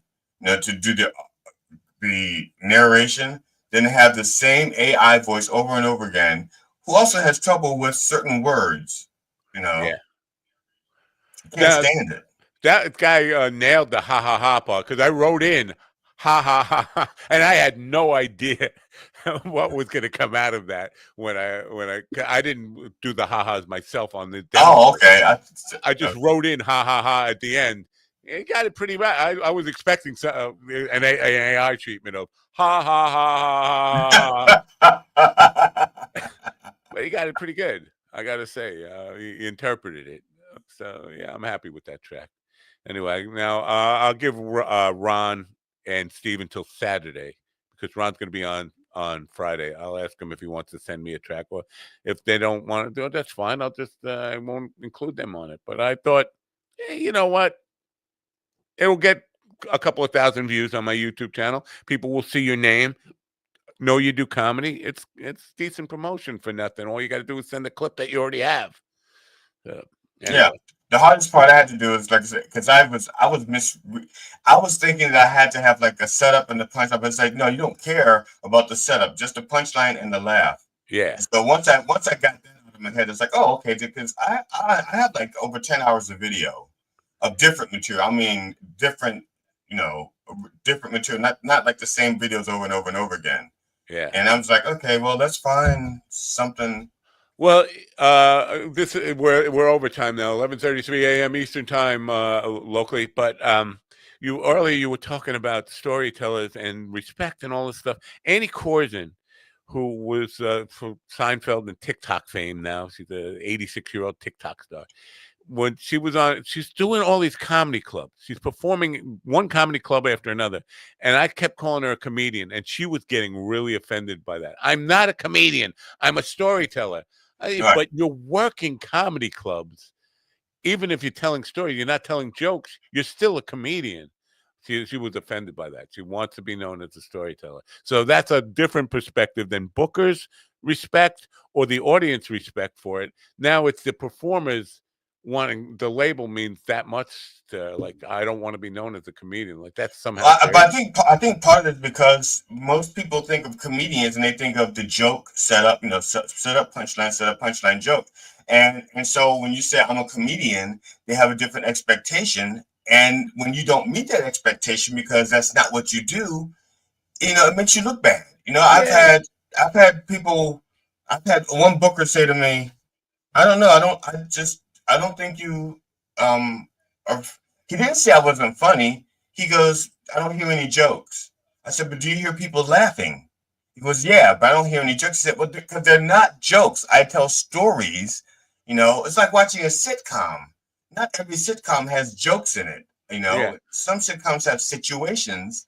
That's why it's a sitcom. But we grew up with people like Flip Wilson and Buddy Hackett and people who actually they never told jokes. All they did was tell stories, but they were funny throughout, completely funny throughout the entire storytelling process. Like and some of that is the attention span that we had back then, as opposed to the attention span as the culture we have now. Yeah. So I mean, I understand her point. I don't like being put in the box at all. I mean, because sometimes I don't. You're in a box jokes. Right there. I see you. I know, but it's a pretty box. Look at that color. It matches our complexion. And look at that handsome guy I'm sitting next to. Yeah. Not you, the guy with the guitar. That handsome guy. All right, I'm gonna get out of here. You're gonna get out of here too. We're gonna tell people what I'm gonna tell them. Let me just give a little plug till tomorrow. Tomorrow we have a show. Caitlin Monosky, who has been on the program before, comedian, and Jennifer Sutherland. I think we have, for the next 2 days, we have comedians. Just two comedians on each day. I guess I have to make sure they're going to show up. Matt, before I just want to give John Beavers a shout out real quick, because I have a question. John, if you are listening as of right now, check your Facebook and see if Facebook has recommended me as a friend to you, because Facebook just recommended you as a friend to me. And I've always wondered, do they send it to both people? Why are you not already friends on Facebook? This is a crime. This is a crime against humanity. This is treason. This is high crime. Because I followed Slaptail Nation. John Beavers has 2 sites. He has John Beavers and he has Slaptail Nation. I follow Slaptail Nation. Yeah, me too. I might not be friends with John Beavers. I'm just friends with Slaptail. That's right. And so, John, if you're out there, did they send you a request to be my friend? Because they sent your name as a request to me. And if they suggested me to you, then why didn't you add me? Why do I have to be the first to add? Is this like a standoff? Why do I have to be the first? That's what I want to know, John. Now, I noticed on Dylan Brody, you're not on Dylan Brody's friends list on Facebook, right? Why is that? Because I don't know the answer to that. You got to get on there. Get on there. Because, to be honest, I didn't know he even had a Facebook page, because I just talked to him, we just talk, and we don't follow each other's stuff. We worked together for a while on Politipod, so it didn't even seem like we need to be friends on Facebook, because we actually had a real relationship. You and him have a lot in common. You're politically inclined or whatever, and you both like to talk about your mother a lot. Well, but his mother has accomplishments, and he talks about his dad as well. His dad, I think his mom passed recently. I'm not sure. Yeah, she did. She did. Anyway, I want to get him back on the program. I know it's very early for him. These people in LA, for some reason, they don't like to get up at 6:15 in the morning to come on the program. But I'd like to get Dylan back on the program. But I did notice, like, all these very cool people. people are adding me now because they see their common friends, and they say, "Oh, Dylan vouching for him." He's not vouching for me. He doesn't want to be put in that position. But I noticed you weren't on there. I was like, all these people I know. Well, it's like I said, because I actually know him outside of Facebook. It just seems weird. I just never thought of it. It's like I just never get on it. Now you think of it. Think of it today, and I'll just do a recommendation. I'll be bold and Budinsky and I'm going to send a friend recommendation to both of you guys. You guys should be friends. Go talk about. You can do that to people. Politics. Yeah, I didn't know you could do that to people. Yeah, I think you can. Oh. Yeah, recommend. No, you don't have to do that. No, actually, I made a note because I was talking to Dylan the other day, and Bob Dylan. Dylan Brody. No, Dylan Brody. And there's like a couple of things he had. Much better. Thank you. I was going to check that out. And he has an Active Voice. He has a company, Active Voice Productions. Yeah. And he does workshops. He does workshops on Tuesdays. And I'm actually going to be on his May 27th workshop. Ah. Very cool. This is online, right? I thought it's online. Yeah, it's online. I thought Active Voice was all done locally in LA. Well, that's like I said, it's his company, but he does online. He does a lot of online stuff. Yeah. Ah, all right then.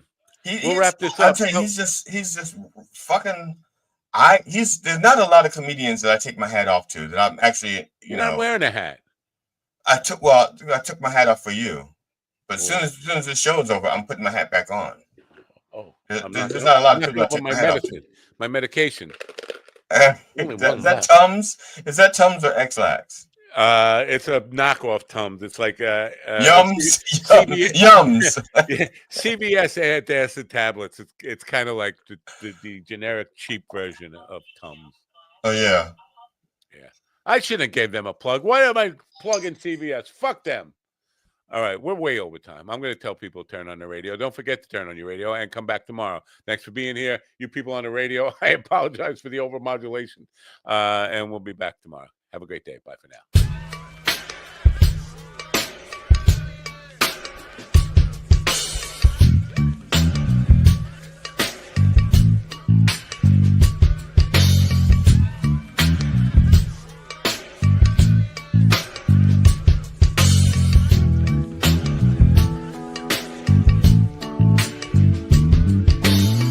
You heard the one about the two bulls? Not yet. Not yet. Well, these two bulls are sitting on a grassy knoll overlooking a herd of Guernseys. The baby bull says, "Hey, Pop, let's run down and fuck one of those cows." But the papa bull says, "No, son. Let's walk down. Fuck them all."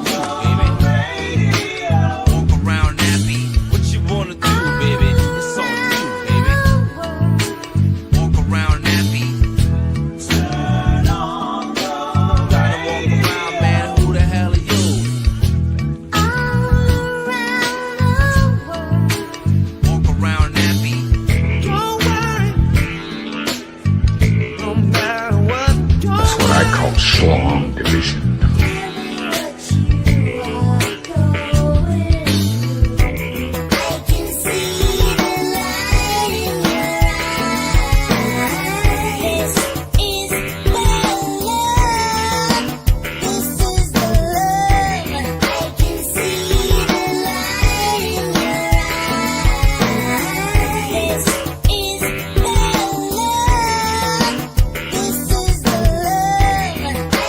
See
to me, listen to me, listen to me now.